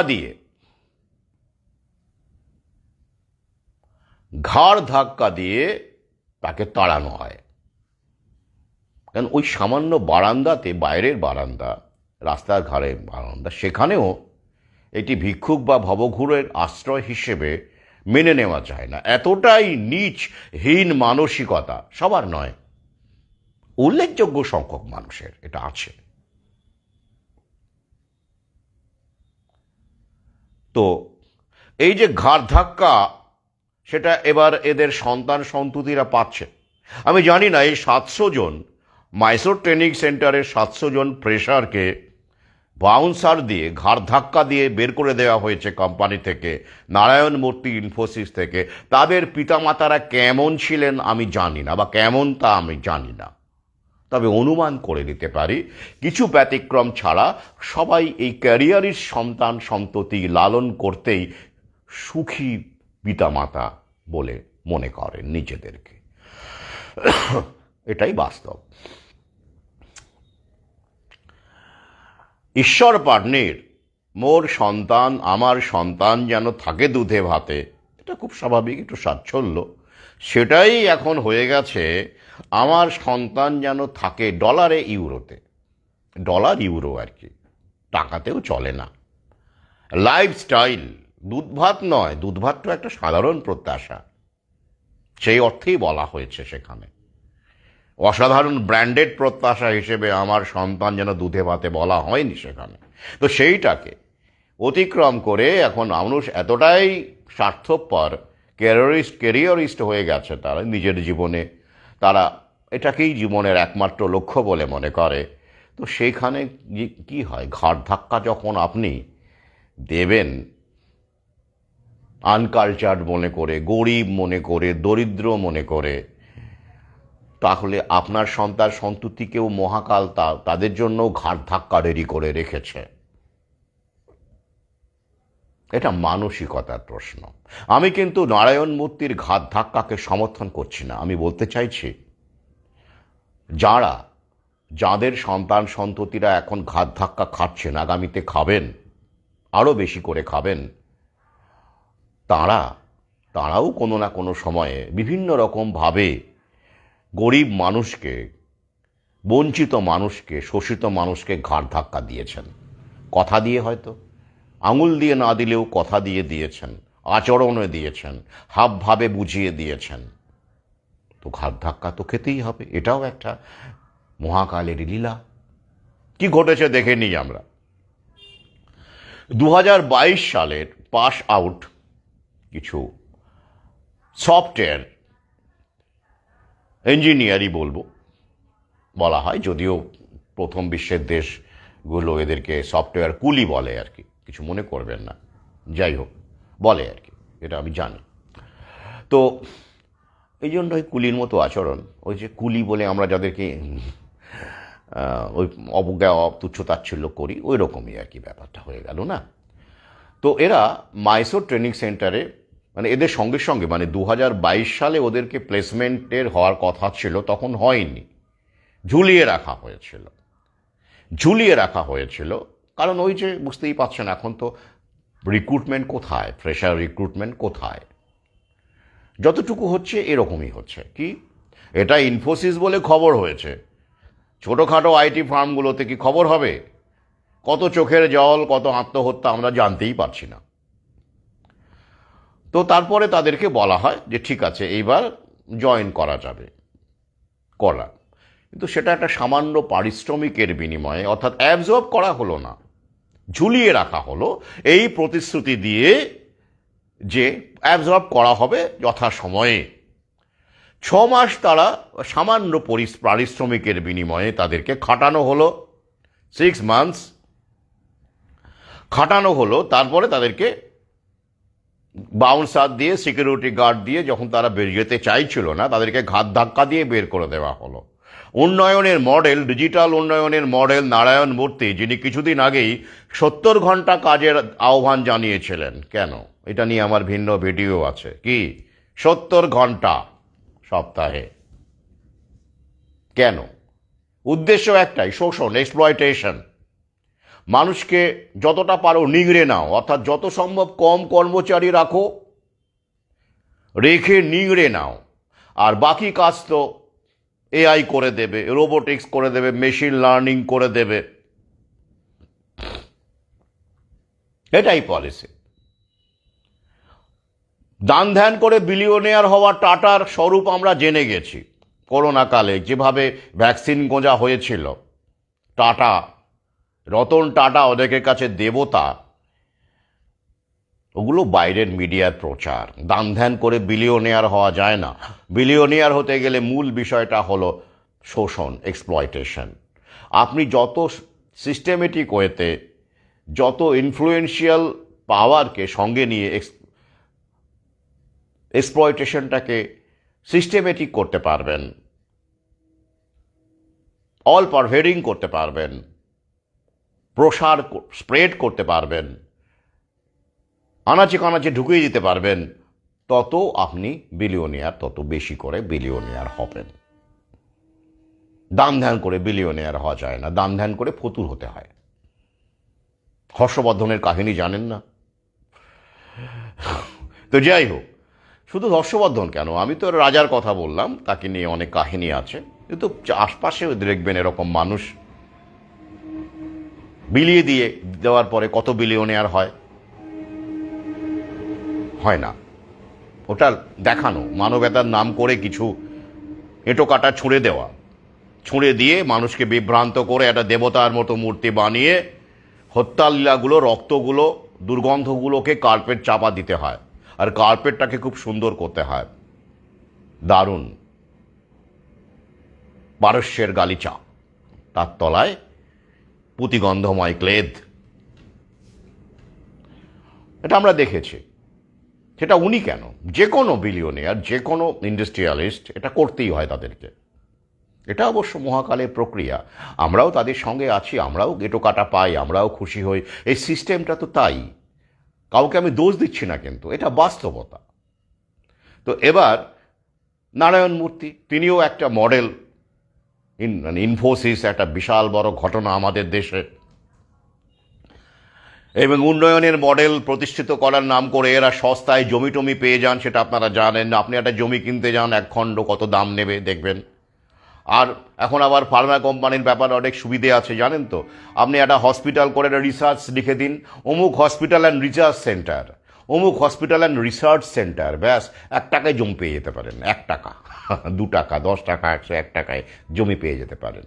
কোথায় আছেন আপনি? কায়দা আছে। রিসার্চ সেন্টার করলেই আপনি মানবতার স্বার্থে নিবেদিত হয়ে গেলেন। জনগণের জন্য আপনি রিসার্চ করছেন, মানুষের ভালোর জন্য রিসার্চ করছেন।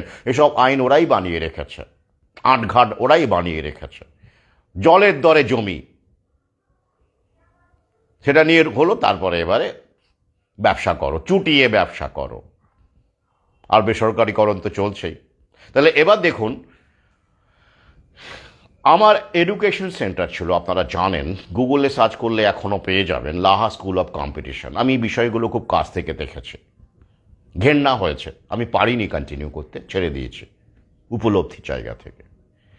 সেটা ধরে রাখলে আমি, যাই হোক, আমার বিন্দুমাত্র অনুতাপ নেই, পরিতাপ নেই, আমি নিজের হাতে গড়া ভেঙে দিয়েছি।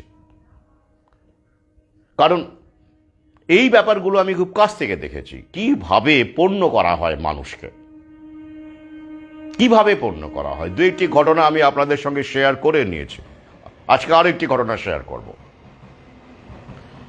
আমার সেন্টারে Laha school of competition, Google search করলেই পেয়ে যাবেন, এখন দেখাবে ক্লোজড, বন্ধ হয়ে গেছে। আমি যেমন একসময় কলেজে পড়িয়েছি, আবার এডুকেশন বিজনেসটাকেও খুব কাছ থেকে দেখেছি, আমার অভিজ্ঞতা রয়েছে সব ক্ষেত্রে। I have first hand experience. আমার সেন্টারে ক্যাট ম্যাট এগুলোর প্রিপারেশন ছিল, টয়ফেল আইএলসও দেওয়া হতো, এইসব প্রিপারেশন, বাইরে যাওয়ার জন্য ইংরেজির শিক্ষা ইত্যাদি ইত্যাদি। তো সেক্ষেত্রে এই ক্যাট ম্যাট যারা পড়তো তাদের প্লেসমেন্টের ব্যাপার থাকতো, মানে তারা ম্যাট দিত বা কেউ ক্যাট দিত, দিয়ে একটা পার্সেন্টাইল পেয়ে বিভিন্ন সেন্টারে ভর্তি হতো। এটা গেল তো পরের গল্প, আগের গল্পটা শুনুন। সবাই কি ক্যাট ম্যাট দিয়েই তথাকথিত নামি দামি সেন্টারে ভর্তি হতো? যদি কেউ না পারে, ক্যাটটা তো একটা টাফ এক্সাম, ম্যাটটাও অনেকটাই সহজ, কিন্তু তবুও স্বপ্ন অনেকেরই আছে, গ্রামেগঞ্জের ছেলে পেলে, তারা ইংরেজিতে সরগরম নেই, জিডিটা করতে পারে না। জিডি মানে গ্রুপ ডিসকাশন, বুঝতেই পারছেন, আমাদের গ্রুপ ডিসকাশনে ক্লাসও হতো, আমি নিজেই কন্ডাক্ট করতাম। তারা কি করবে? তারা ম্যাটেও সেরকম কিছু করতে পারছে না। তখন তাদেরও ব্যবস্থা ছিল কি, in house mat, in house entrance exam. মানে কি, বাইরের কোনো দরকার নেই, ওরাই পরীক্ষা নেবে, পরীক্ষা নিয়ে পাশ করিয়ে দেবে, টাকাটা বেশি লাগবে আর কি, টাকাটা বেশি লাগবে, তারপরে ওরা তুলে দেবে, যা যা করার করে দেবে। যা কোর্স ফি, দেখ বিভিন্ন রকমের তখন কোর্স ফি ছিল, ধরুন কখনো কারো 5 লাখ, কারো 6 লাখ, এখন তো অনেক বেশি আকাশ ছোঁয়া। তারপরে এখন অবশ্য কারেকশন হবে, এখন আর সব কেউ, যা ভয়ঙ্কর অবস্থা আসছে, জেনে বুঝে করবেন এসব, কিন্তু আমি আসছি পরে, বর্তমান সিচুয়েশনে আমি আসছি, আমি তখনকার কথা বলছি। তো এরকম সেটা হলো 4 লাখের জায়গায় 6 লাখ, ওই যে ইন হাউস দিয়ে মানে করিয়ে দিল। অর্থাৎ আপনি চাইলে, টাকা থাকলে আপনি সব কিছুই করতে পারেন, সব কিছু। হ্যাঁ, আর ডাক্তারিতে তো কত রকমের কোটা আছে, ক্যাপিটেশন ফি থেকে শুরু করে, আর তখনই তো সব চলতো। কোটির গল্পটা তখন থেকেই শুরু হয়েছে। টাকা, মানি, রেভিনিউ, এসব তো জানা কথা ছিল। তারপরে কি হলো? তারপরে প্রস্তাব আসা শুরু করলো। কি? স্টুডেন্ট ভর্তি। বিভিন্ন সেন্টার থেকে, ধরুন এমবিএ, যাদের এমবিএ পড়ানো হয় আর কি, এমবিএ মার্কেটিং থেকে শুরু করে, ফাইন্যান্স থেকে শুরু করে, বিভিন্ন রকমের এইচআর থেকে শুরু করে, যেগুলো মেন ছিল আর কি সেই সময়, MBA HR, MBA finance, MBA marketing, ইত্যাদি ইত্যাদি। তো যেসব সেন্টার পড়াতো তাদের এক্সিকিউটিভরা ভিজিট করতো আমার সেন্টারে আমার সঙ্গে কথা বলার জন্য। কি? স্টুডেন্ট ডেটাবেসের জন্য। ডেটা আগে, হ্যাঁ, এটা নতুন কি? নতুন নয়। স্টুডেন্ট ডেটাবেসগুলো ওদের কাছে চাই, ওদের চাই আর কি। মানে যারা আমাদের এখান থেকে ম্যাট পরীক্ষা দিচ্ছে বা ক্যাট পরীক্ষা দিচ্ছে, তাদের ডেটাবেস যদি আমি তাদেরকে দিই, তখন তো আধার বাধারের গল্প সব ছিল না। এখান থেকে এখন তো সহজেই ওরা পেয়ে যায়, সরকারই বেচে দেয়, তাদের মাধ্যমে ভায়া মিডিয়া হয়ে ওদের কাছেও যায়। কিন্তু তখন ছিল না, তখন এই সেন্টারগুলো থেকে ওদের এই ডেটাগুলো সংগ্রহ করতে হতো। স্টুডেন্ট ডেটাবেস, কারা কারা ম্যাট দিচ্ছে, কারা কারা ক্যাট দিচ্ছে, কারা কারা টয়ফেল আইএলস দিয়ে বাইরে যেতে চাইছে, এই ডেটাবেসগুলো দিলে একটা পয়সা ওরা দিত, মানে দেওয়ার প্রস্তাব আছে। তারপর ওরা ফোন করবে, ফোন করে ব্রেন ওয়াশ করে বিভিন্ন রকমভাবে উপায়, তাদের তো এটাই কাজ। একজনের কাজ হচ্ছে এই ভিজিট করে করে ডেটাবেস নিয়ে যাওয়া, আরও কারোর কাজ হচ্ছে ফোন করে করে স্টুডেন্টকে মোটিভেট করে ভর্তি করানো, যে ম্যাটও দিচ্ছেন, আমাদের এখানে এই আছে, একবার ভিজিট করে যান, বা সেরকম হলে আমাদের ইনহাউস ম্যাটও আছে, হ্যাঁ, আমাদের ক্যাট ম্যাট দুটো করেই ভর্তি করা করা হয়, ইত্যাদি ইত্যাদি করে তাদেরকে কনভিন্স করা, এ একটা কাজ আছে, ছিল। বলি, আচ্ছা, এগুলো আস্তে আস্তে অ্যাক্লিমেটাইজড হতে শুরু করলাম, আমি অভ্যস্ত হতে শুরু করলাম, কারণ I was the head of the institution না, আমাকেই সব হ্যান্ডেল করতে হতো। প্রসপেক্টাস থেকে শুরু করে বিজ্ঞাপন, মার্কেটিং, এমনও হয়েছে মাসে 1,00,000 টাকার কাছাকাছি বিজ্ঞাপনও দিয়েছি সে সময়। টাইমস অফ ইন্ডিয়া, কর্মসংস্থান, পেশা প্রবেশ, সাফল্য, পুরনো, এখনও কিছু কিছু ডকুমেন্ট আমার কাছে আছে, বিলিং থেকে শুরু করে। হ্যাঁ, তো তখন এখন আমাকে যে মূর্তিতে দেখছেন, তখন আমার সেই মূর্তিটা ছিল না, তখন অন্য রকমের মূর্তি ছিল, সেই জগৎটাও আমি দেখেছি। তো এইসব ইনস্টিটিউট থেকে তারা কি অফার করতো, যেমন করে ডাক্তারদের দেখবেন ফার্মা কোম্পানিরা অফার করে, তোল্লা মারে, ব্যাপারটা ওই রকমই, শুধু ব্যাপারটা ক্ষেত্রটা আলাদা। স্যার একটু ডিনার করবেন, আপনার জন্য একটা ডিনার পার্টি লঞ্চ করছি, গাড়ি করে পিক আপ। কেন? কি উদ্দেশ্যে? পরবর্তীকালে যখন বুঝলো যে হবে না এই লোকটার দ্বারা, আলাদা কথা, কিন্তু প্রথম থেকে তো ওরা একটা টোপ দেয়, একটা ইমপ্রেস করার চেষ্টা করে। কি? স্টুডেন্ট পাঠান আমাদেরকে, স্টুডেন্ট পাঠান। কীরকম? আপনি রেফার করবেন স্যার, মানে ডেটাবেস তো আমরা পাচ্ছি ঠিক আছে, তো আমরা ফোন করে যদি বলি আপনার কোনো স্টুডেন্টকে এই আমাদের সেন্টারে ভর্তি হন, ভর্তি হলে এই এই সুবিধে, এর প্লেসমেন্ট আছে, অমুক আছে, তমুক আছে বললি, কিন্তু তার চাইতে অনেক ভালো কাজ হবে যদি আপনি ডাইরেক্টলি স্টুডেন্টদেরকে বলেন যে ওইখানে ভর্তি হও, যেমন করে ডাক্তাররা বলে না, ওইখানে গিয়ে টেস্টটা করান, ব্যাপারটা ওই রকম। ওইখানে ভর্তি হও, ভালো, আমি নিজে দেখে এসেছি, ইনফ্রাস্ট্রাকচার খুব ভালো, ফ্যাকাল্টি খুব ভালো, এরকম করে বোঝাতে হবে। বোঝালে কত? পার স্টুডেন্ট 50,000, সেই আমলের কথা বলছি। কেউ কেউ 25,000, কেউ কেউ 40,000। কোর্স ফির কখনো 10%, কখনো 5%। কি ভাবছেন? নতুন এসব, খুব কাছ থেকে দেখেছি।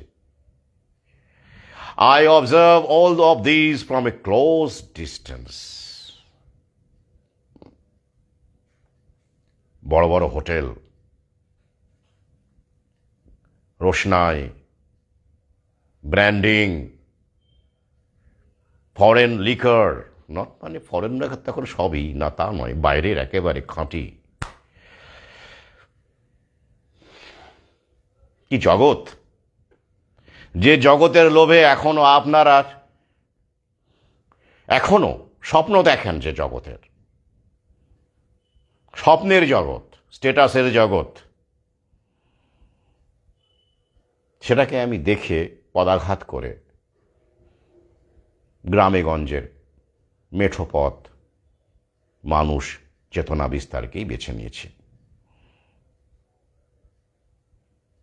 তবে হ্যাঁ, আমি এটা বলতে চাই যে ওই সব জায়গায় থেকে কি আপনি কাজ করতে পারেন না? পারেন, কিন্তু খুব কঠিন কাজ, টাফ। আমি যে কাজটা করছি সেটা সম্ভব নয়, কারণ ওই ক্ষেত্রে আপনি যে জীবিকাটা করছেন, যেটা পালন করছেন, সেক্ষেত্রে আপনি রেভিনিউ জেনারেট করতে গেলে আপনাকে আপোস করতেই হবে, নইলে আপনি এক জায়গায় থেমে যাবেন, থমকে যাবেন, আপনার দ্বারা হবে না। আপনাকে ছাড়িয়ে সুপারসিড করে অন্যরা, আপনার কম্পিটিটররা আপনাকে পায়ে দোলে এগিয়ে চলে যাবে। কি করবেন?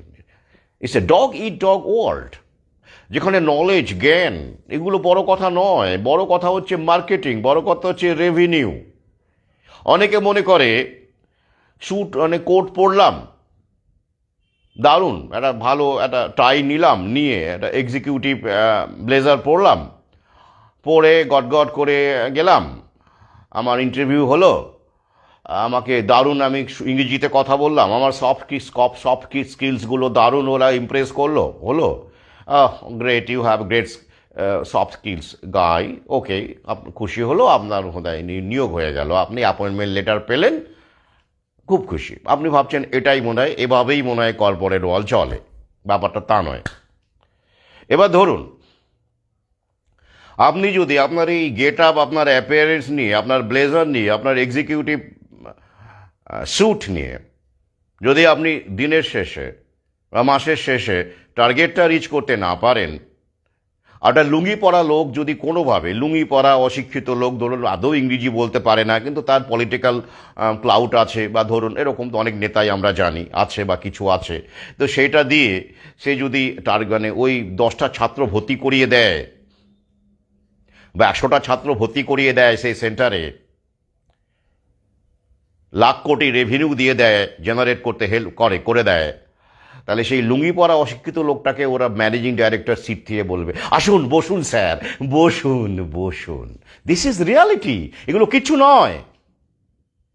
হ্যাঁ, ওই কেন এগুলো করতে হয় না, ওই এই পেশাটাতে মানুষকে ইমপ্রেস করতে গেলে, কাস্টমার তুলতে গেলে, বকরা করতে গেলে এইগুলো থাকলে সুবিধা, একটা অ্যাপিয়ারেন্স, একটা পোশাক আশাক, এক্সিকিউটিভ স্যুট, এগুলো ভালো হয়। এটাই, যেহেতু আপনি এরকম ক্লায়েন্টদেরই হ্যান্ডেল করছেন যাদের কাছে অর্থ আছে। কিন্তু আমি বলছি, যদি আপনার এগুলো না থাকে, কোনোভাবে যদি আপনার অন্য কোনো স্কিল থাকে, প্রাওয়েস থাকে, পাওয়ার থাকে, যেক্ষেত্রে আপনি আদৌ এসব জানেন না, আপনার এই গেট আপও নেই, আপনার এডুকেশনে সেরকম নেই, ইংরেজিও বলতে পারেন না, কিন্তু আপনি রেভিনিউ জেনারেট করছেন কোম্পানির, আপনি তখন ওদের কাছে হ্যাঁ আপনার সামনে করবে। আমার অভিজ্ঞতা, এগুলো দেখেছি নিজের চোখে। তো যাই হোক, এইবার এই যে প্লেসমেন্টগুলো বলি আপনাদের, এই যে প্লেসমেন্টগুলো কি হয় বলুন তো? এগুলো এখন শুধু নয়, এই যে 6 মাস সামান্য বেতন দিয়ে, পারিশ্রমিক দিয়ে ছাড়িয়ে দিল, এগুলো প্লেসমেন্ট এজেন্সি যে কলেজ থেকে, যেখান থেকে ওরা পরীক্ষা টরীক্ষা দেয়, তারা এইসব কোম্পানিতে একটা টাকা দেয়, আন্ডারস্ট্যান্ডিং থাকে কি, আমার এতগুলো স্টুডেন্ট আপনার কোম্পানিতে আপনি অ্যাবজর্ব করবেন, করার ভান করবেন, জেনুইন হলে 2-1জন করবেন, ঠিক আছে, অ্যাবজর্ব করতেই পারেন, যদি মনে করেন সত্যি তাকে দিয়ে রেভিনিউ জেনারেট হচ্ছে, নইলে 1 মাস 2 মাস করিয়ে ছেড়ে দেবেন। এটা আমাদের ওদের মধ্যে ওই প্লেসমেন্ট যে সেলের সঙ্গে, প্লেসমেন্ট সেল থাকে দেখবেন কলেজের, তাদের সঙ্গে এইসব কোম্পানির একটা আন্ডারস্ট্যান্ডিং থাকে, চুক্তি থাকে, পয়সা করি লেনদেন হয়, আমি দায়িত্ব নিয়ে বলছি। আর এই পয়সা করি লেনদেনের কারণেই ওরা লোক দেখানো প্লেসমেন্ট দেয়, একটা প্যাকেজও দেয়, তারপরে 6 মাস পরে এখানে নয় খবর হলো, তারপরে 1 বছর 2 বছর বাদেও ওদের কি হলো আমরা জানতে পারি না, অনেকেই ঝুলে পড়ে, যারা ফাইট করতে পারে, তারা স্ট্রাগল করে, কোনোভাবে টিকে যায় বা অন্য কোনো ট্রেডে যায়। This is reality.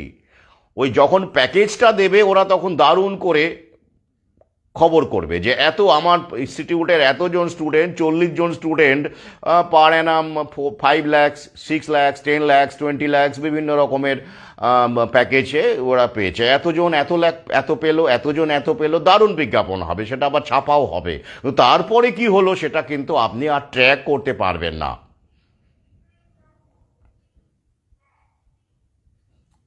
এগুলো যখন হতে থাকলো আমার ছাত্রদের সঙ্গে, তারাই আমাকে বলা শুরু করলো ওই যে ডেটাবেস, বিভিন্নভাবে ডেটাবেস তো ঠিক আছে আমি ছাত্রদের ভালোর জন্য দিয়েছিলাম, without any kind of transaction, ঠিক আছে ভালো। তখন তো এই ব্যাপারগুলো এত জটিলতা এত কিছু ছিল না, যেটা আমি আরো ভালো করে এখন বুঝতে পারি। তারপরে কি হলো, বিভিন্ন জায়গায় তারা গেছে, তাদের যেমন মনে হয়েছে। কখনো কখনো আমার মনে হয়েছে যে না হ্যাঁ ঠিক আছে। তারপরে ওই প্লেসমেন্ট হয়, কিছুদিন চাকরি করিয়ে 2 মাস 3 মাস করিয়ে ছেড়ে দেয়। তো এইরকম একটি বিশেষ কলেজে গিয়ে কি কাণ্ড করেছিলাম আমি, সেটা এখন না হয় নাই বললাম, অনেক লাইভ দীর্ঘ হয়ে যাচ্ছে। তিক্ত অভিজ্ঞতা সেসব। তাই এখন আমি যে কাজ করি তাতে আমি অনেক শান্তি পাই, অনেক অনেক শান্তি পাই, অনেক ভালো থাকি আমি। তাহলে একটা পয়সা করি লেনদেন থাকে। এটা এখন নয়, এখন এটা বাড়বে, আগামী গতিতেও হয়েছে, এখন এটা কিন্তু বাড়বে। তাই সতর্ক থাকুন আপনি সন্তানদের কি পড়াবেন।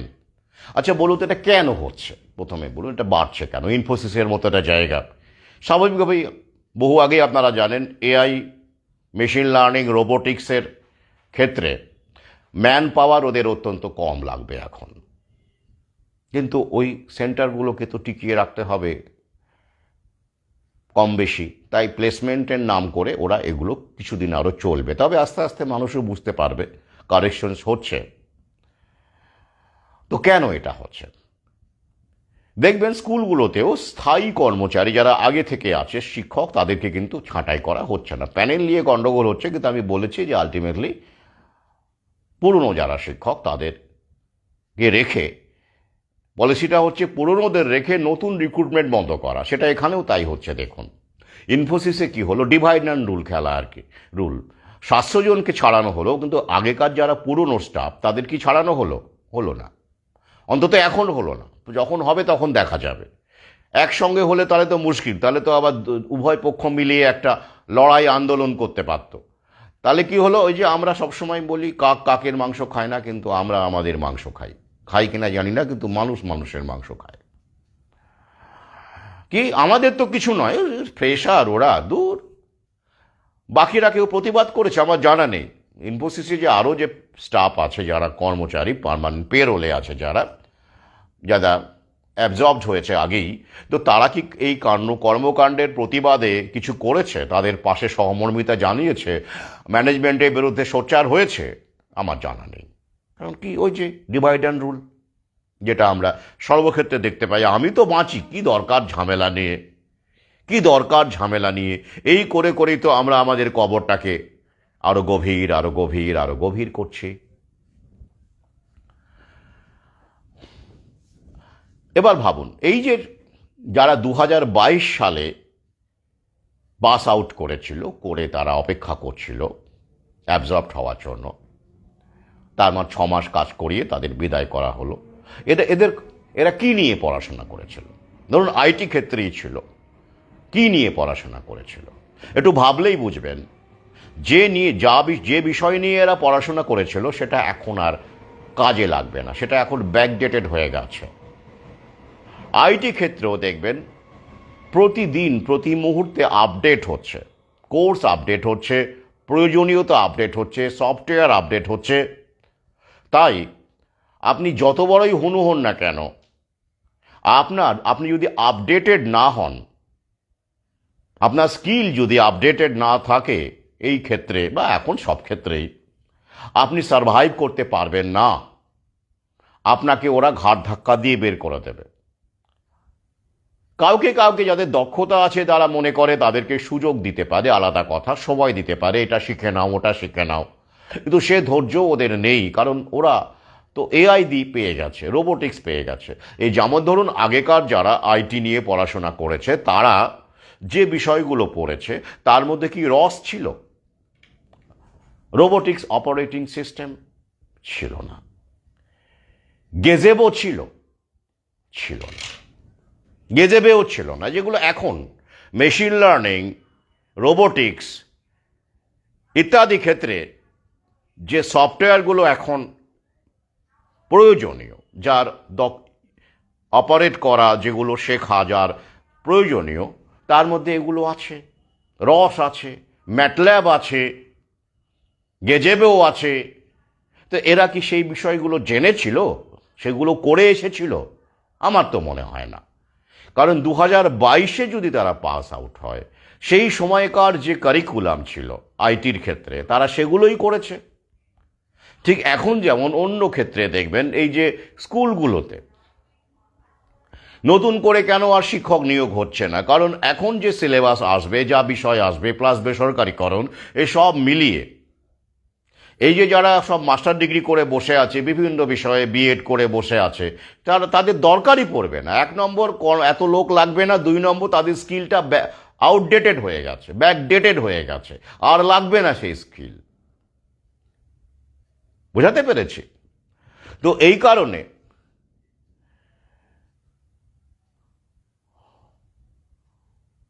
এই সব ডিগ্রি, যে ডিগ্রি এতদিন এই 2020, 21, 22 এগুলোর মধ্যে মানুষ অর্জন করেছে, পড়ুয়ারা অর্জন করেছে, সেই ডিগ্রিগুলো পুরো বানের জলে ভেসে গেছে। আমি আবার বললাম, গুরুত্ব নেই। কিন্তু স্কিল ডেভেলপ করার চেষ্টা করুন টিকে থাকতে গেলে। আমার মাঝে মাঝেই ফেসবুকে লিখি, এই তথাকথিত ডিগ্রিধারীদের তুলনায় একটা ফুচকাওয়ালার ভবিষ্যৎ অনেক বেশি নিরাপদ। কেন বলি? কারণ সেটা স্বনিযুক্তি, এবং মানুষ এখনো পর্যন্ত অ্যান্ড্রয়েড হিউম্যানয়েড হয়ে গেলেও, পুরোটা তো হয়নি, ফুচকা সে খায় আর কি, সে এখনো খায়, সে নারী পুরুষ নির্বিশেষে ফুচকা খায়। ওরা যদিও চেষ্টা করবে এগুলোকে বন্ধ করার, কিন্তু আমাদের দেশে 100% সাফল্য অসম্ভব, কারণ প্রতিরোধ আসবে, প্রতিরোধ হচ্ছেও। তো সুতরাং স্কিলের দিকে যান, স্কিল ডেভেলপ করুন, ডিগ্রির পেছনে না দৌড়ে। তাহলে কি করতে হবে? আমি আমার সহযোদ্ধা এবং তাদের অভিভাবকদের বলবো, খুব সংক্ষেপে বলছে, তবে যারা বোঝার তারা বুঝে নেবেন।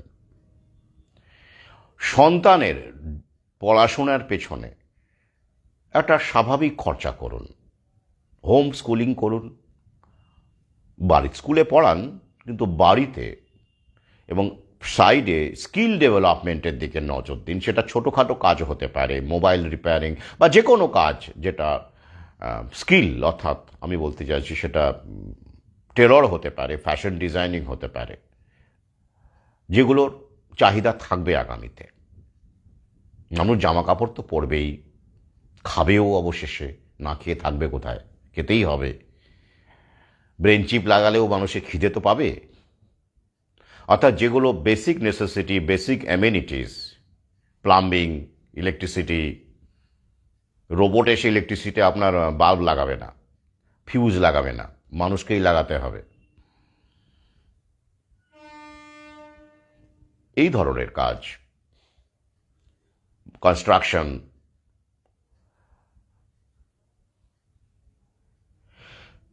হ্যাঁ।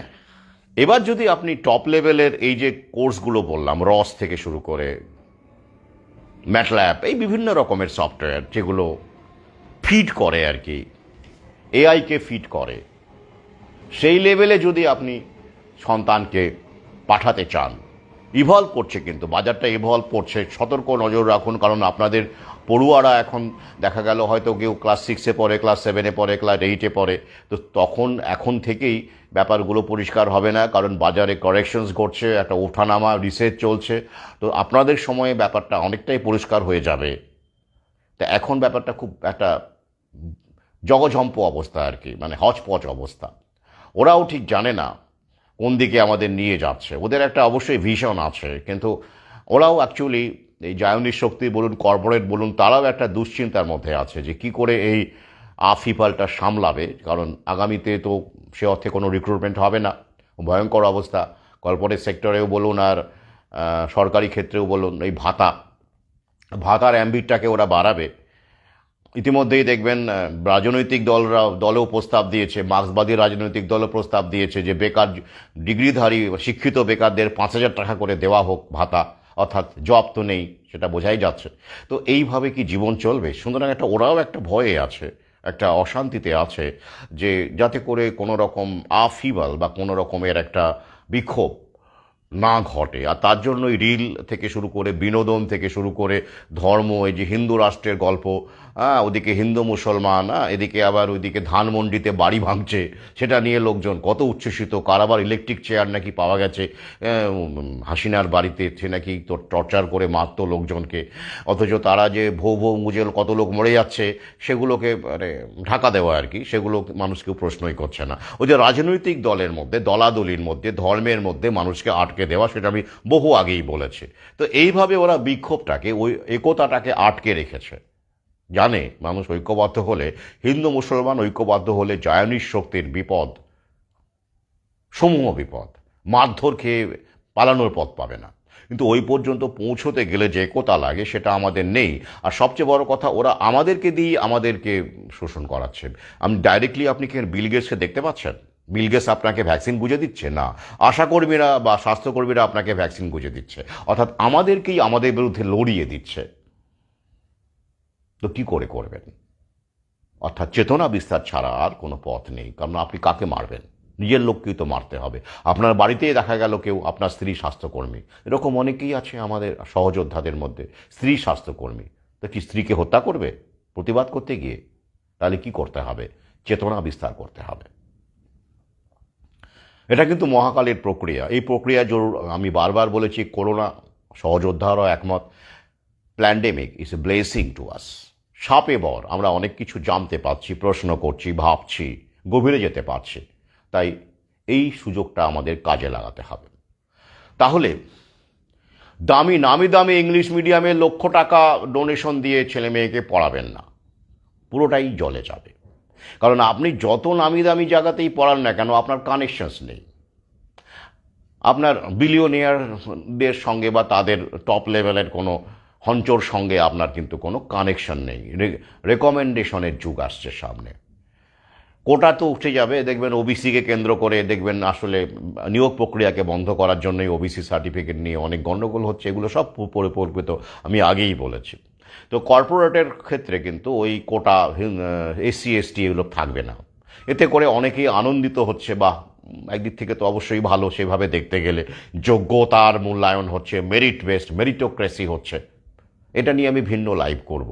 কিন্তু ব্যাপারটা কি সমস্যা বলুন তো? হ্যাঁ, ক্রিমি লেয়ার যারা ইতিমধ্যে এসসি এসটির মধ্যে যারা উচ্চ সরকারি চাকরি পেয়ে গেছে, তাদের সন্তানরাও কেন জন্মসূত্রে সেই সুযোগ পাবে, এই প্রশ্ন আমিও করি। এটা ঠিক নয় আমার মনে হয়। কিন্তু সেটা আর প্রশ্ন নেই, কারণ ওটা ওই যুগ শেষ হয়ে গেল। এবার যেটা আসছে সেটা আরও ভয়ানক। এখানে কর্পোরেট সেক্টরে এসসি এসটির কোনো ক্রাইটেরিয়া থাকবে না, কিন্তু কি থাকবে? রেকমেন্ডেশন থাকবে, কাউচ কাস্টিং থাকবে। কাউচ কাস্টিং কি প্রশ্ন করুন, এটা নিয়ে এখানে বলতে চাইছি না, নারীরা ভালো করেই জানে কাউচ কাস্টিংটা কি বলে। কাউচ কাস্টিং থাকবে, নেপোটিজম থাকবে, রেকমেন্ডেশন থাকবে। তাই আপনি আর লোকবল তো অত্যন্ত কম নিয়োগ হবে। কত নিয়োগ হবে এআই রোবোটিক্সের যুগে?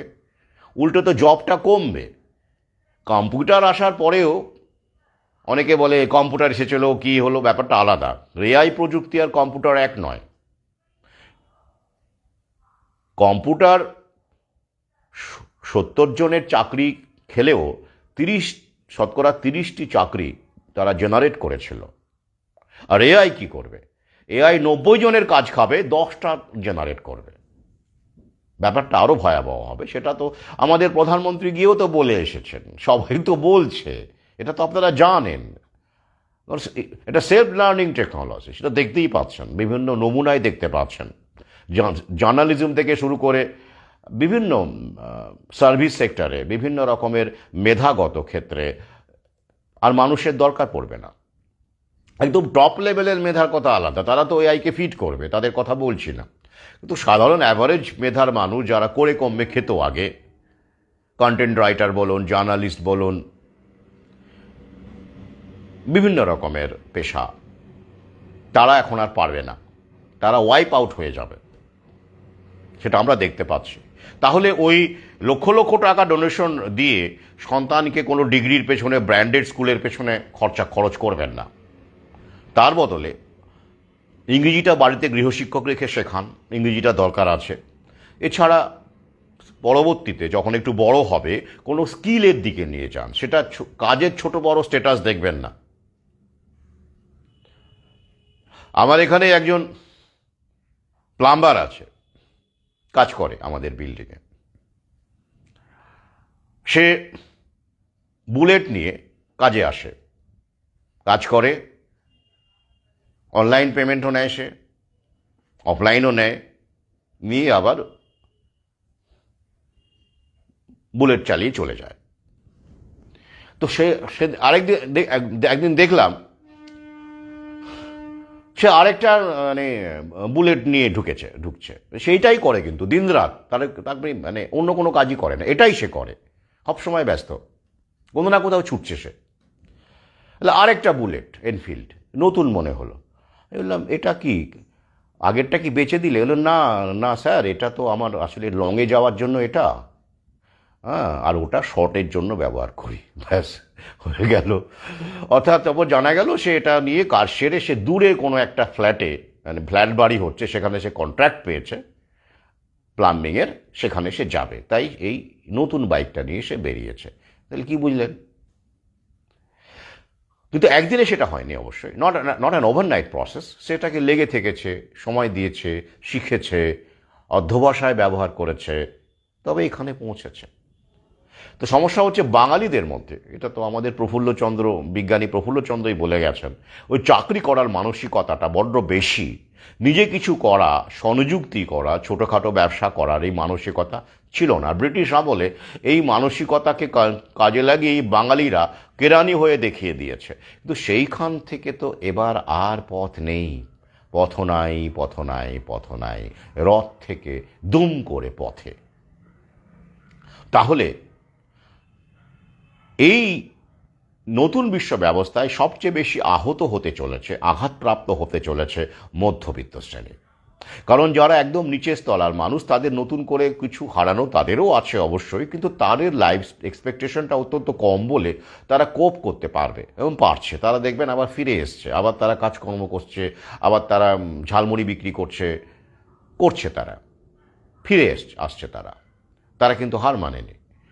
কারণ তাদের ওইটাই প্রত্যাশা নেই জীবনে, কিন্তু বেঁচে থাকার মতো রসদ তারা সংগ্রহ করতে পারছে এখনও।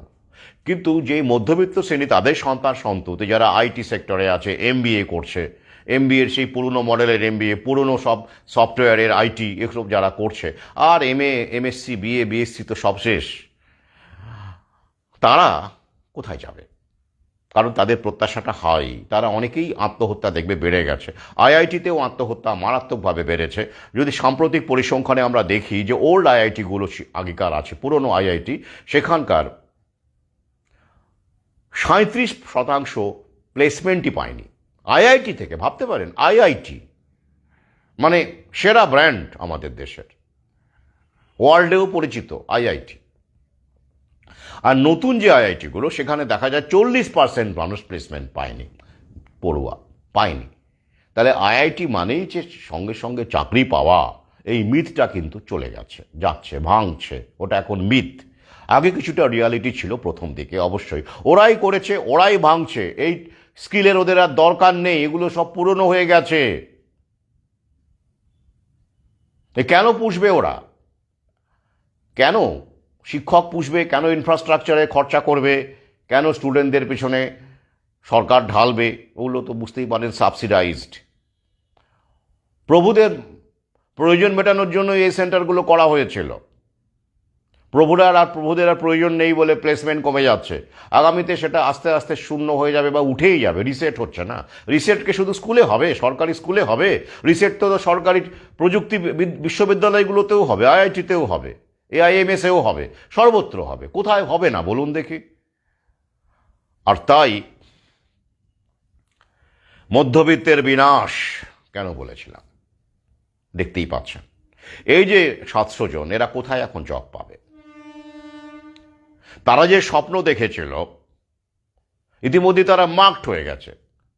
কেউ কেউ তো প্রোটেস্টও করেছে, আমরা দেখেছি সোশ্যাল মিডিয়ায়। তাদের আর অন্য কোম্পানি নেবে না। নিলেও কি কতটা স্যালারি দেবে সেটা বুঝতেই পাচ্ছেন। স্যালারির একটা সময় আকাশ কুসুম স্যালারি ছিল। আইটি ক্ষেত্র মানে অনেক বড় ব্যাপার, বাপরে বাপ। এমবিএ, এমসিএ তখন খুব আমাদের সময় চলছিল, শুরু হয়েছিল। এমসিএ মানে বিশাল ব্যাপার। তো যারা সেই সময় জন্মেছেন, সুযোগ পেয়েছেন, তাদের কথা আলাদা। কিন্তু একই রকমভাবে তো পৃথিবীটা চলে না। চেঞ্জটা, পরিবর্তন আসে। টেকনোলজি ওরাই তৈরি করে, ওদের স্বার্থে তৈরি করে। ওদের মুনাফাকে যত বেশি করে ফাইন টিউন করা যায় সেই উদ্দেশ্যেই ওরা টেকনোলজি তৈরি করেছে। তো তাই ওগুলোর আর দরকার নেই, সেটা তো খুব পরিষ্কার বোঝা যাচ্ছে। তাহলে অপশন রইল কি? যাদের কানেকশনস আছে, রেকমেন্ডেশনস আছে বা এরকম সুযোগ আছে, তারা এগুলো পড়ান, রস পড়ান, এগুলো করুন।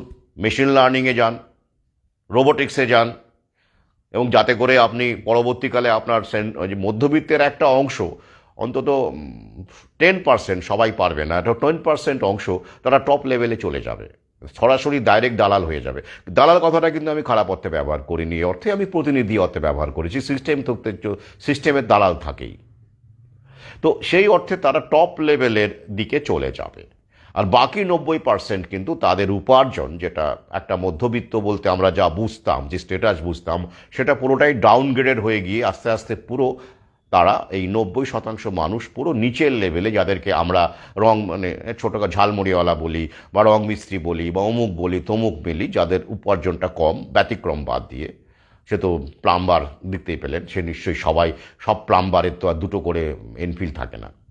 আমি অ্যাভারেজের কথা বলেছি। তো সেইখানে চলে যাবে, অর্থাৎ কারেকশন হবে মধ্যবিত্তের। সেটা আমরা দেখতে পাচ্ছি, শিক্ষকতার ক্ষেত্রেই দেখতে পাচ্ছি, তাই না?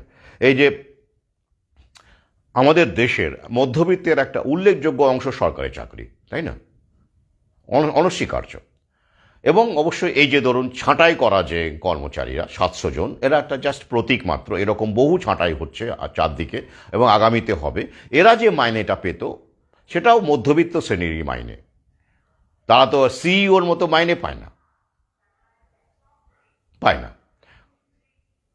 তাহলে অর্থাৎ কর্পোরেট লেভেলের এই সেক্টরগুলো এবং সরকারি চাকরি, স্কুল কলেজ, মধ্যবিত্ত। স্কুল কলেজের নিয়োগ কোথায়? নিয়োগ শেষ। তার মানে আপনারা যারা এখন চাকরি করে মধ্যবিত্ত গঠন করেছেন, যে ক্লাসটা গঠন করেছেন এবং মধ্যবিত্তের মতো জীবনযাপন করছেন, কেউ গাড়ি করেছেন একটা 4 চাকা, কেউ হয়তো করেননি, বা কেউ বাড়ি করেছেন, লোন করে হলেও করেছেন। এই যে একটা স্ট্যাটাস লিড করছেন, বেড়াতে যাচ্ছেন, হেলথ ইন্স্যুরেন্স করেছেন, ছেলে মেয়েকে নামি দামি স্কুলে পড়াচ্ছেন, এই যে একটা জায়গা তৈরি আছে মধ্যবিত্তের একটা ভাবমূর্তি, তাহলে এই যে আর নিয়োগ হচ্ছে না, রিক্রুট হচ্ছে না সরকারি ক্ষেত্রে, তাহলে আগামীতে এই মধ্যবিত্ত শ্রেণীর একটা বড় অংশই তো হারিয়ে যাচ্ছে। ক্লিয়ার? তাহলে আপনারাই সরকারি ক্ষেত্রে মধ্যবিত্তের শেষ প্রতিনিধি। বাকি যারা যুবক যুবতী, যারা সরকারি চাকরি আর হবেই না, সে বলেই দিলাম কন্ট্রাকচুয়াল, তো তাদের কত মাইনে হবে? বা নিম্নবিত্তের দিকে চলে যাবে বা একদম নিচের দিকে চলে যাবে। ক্লিয়ার হলো? কর্পোরেট সেক্টরে দেখবেন একদম টপ লেভেলের থাকবে, আর নিচের দিকে যে কাজগুলো করা যায় না আর কি, রোবটও করতে পারে না, অফিসে ঝাড় দিতে হয়, সেখানে একটা গ্যাজেট ব্যবহার করছেন ঠিক আছে, কিন্তু একটা মানুষ লাগে। পুরোটাই রোবট দিয়ে করালে অনেক খরচা, রোবটের মেনটেনেন্স কস্ট আছে না, তার চেয়ে মানুষের খরচা অনেক কম। তো সেই লেভেলের স্টাফ, স্কেলেটাল স্টাফ তারা রাখবে। দেখবেন ব্যাঙ্কগুলোতে গিয়ে দেখুন, কর্পোরেট ব্যাঙ্কগুলোতে গিয়ে দেখুন, সরকারি ব্যাঙ্কগুলোতেও গিয়ে দেখুন কতজন স্টাফ আছে এখন, কতজন ওয়ার্কিং স্টাফ আপনি পাবেন, নিয়োগ নেই। তাই তো? তাহলে ওই ক্ষেত্রেও আপনি মধ্যবিত্তের একটা বড় অংশ যেখান থেকে উঠে আসতো কর্পোরেট সেক্টর থেকে, ব্যাংকিং সেক্টর থেকে, সেটা আর পাবেন না। অর্থাৎ মধ্যবিত্ত আগামী 10 বছরের মধ্যেই দেখতে পাবেন মধ্যবিত্তের একটা ভ্যাকাম তৈরি হচ্ছে। টপ থাকবে আর বটম থাকবে। আর ভাতা নিয়ে, এই যে ভাতার, আপনারা জানেন ভাতার ছবি আমরা দেখতে পাচ্ছি, বলছে সবাই 5,000 টাকা করে ভাতা, ওটা হয়তো আগামীতে একটু বাড়ালো। কারণ কাউকে 20,000 টাকা 25,000 টাকা চাকরি দেওয়ার চাইতে 5,000 টাকার ভাতা দেওয়াটা অনেক সেফ, তাই তো?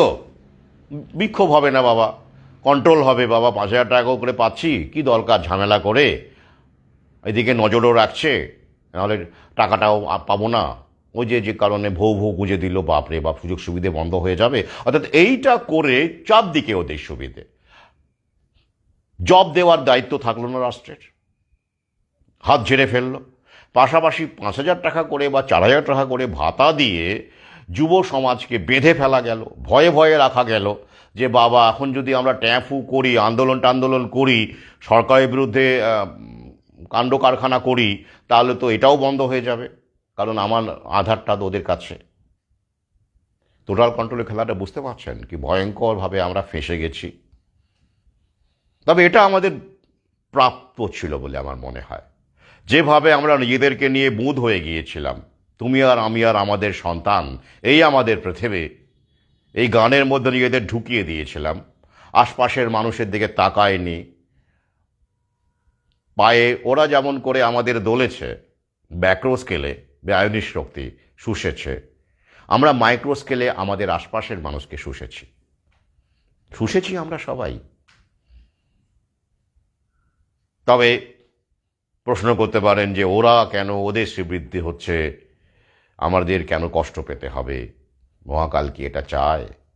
না, ওদেরও যা শুরু আছে তার শেষ আছে। এটা এক্সট্রিম পর্যায়ে যাচ্ছে, তো এখনও শেষটা টপ লেভেলে আমরা পৌঁছোইনি, প্রগতির টপ লেভেলে আমরা পৌঁছোইনি।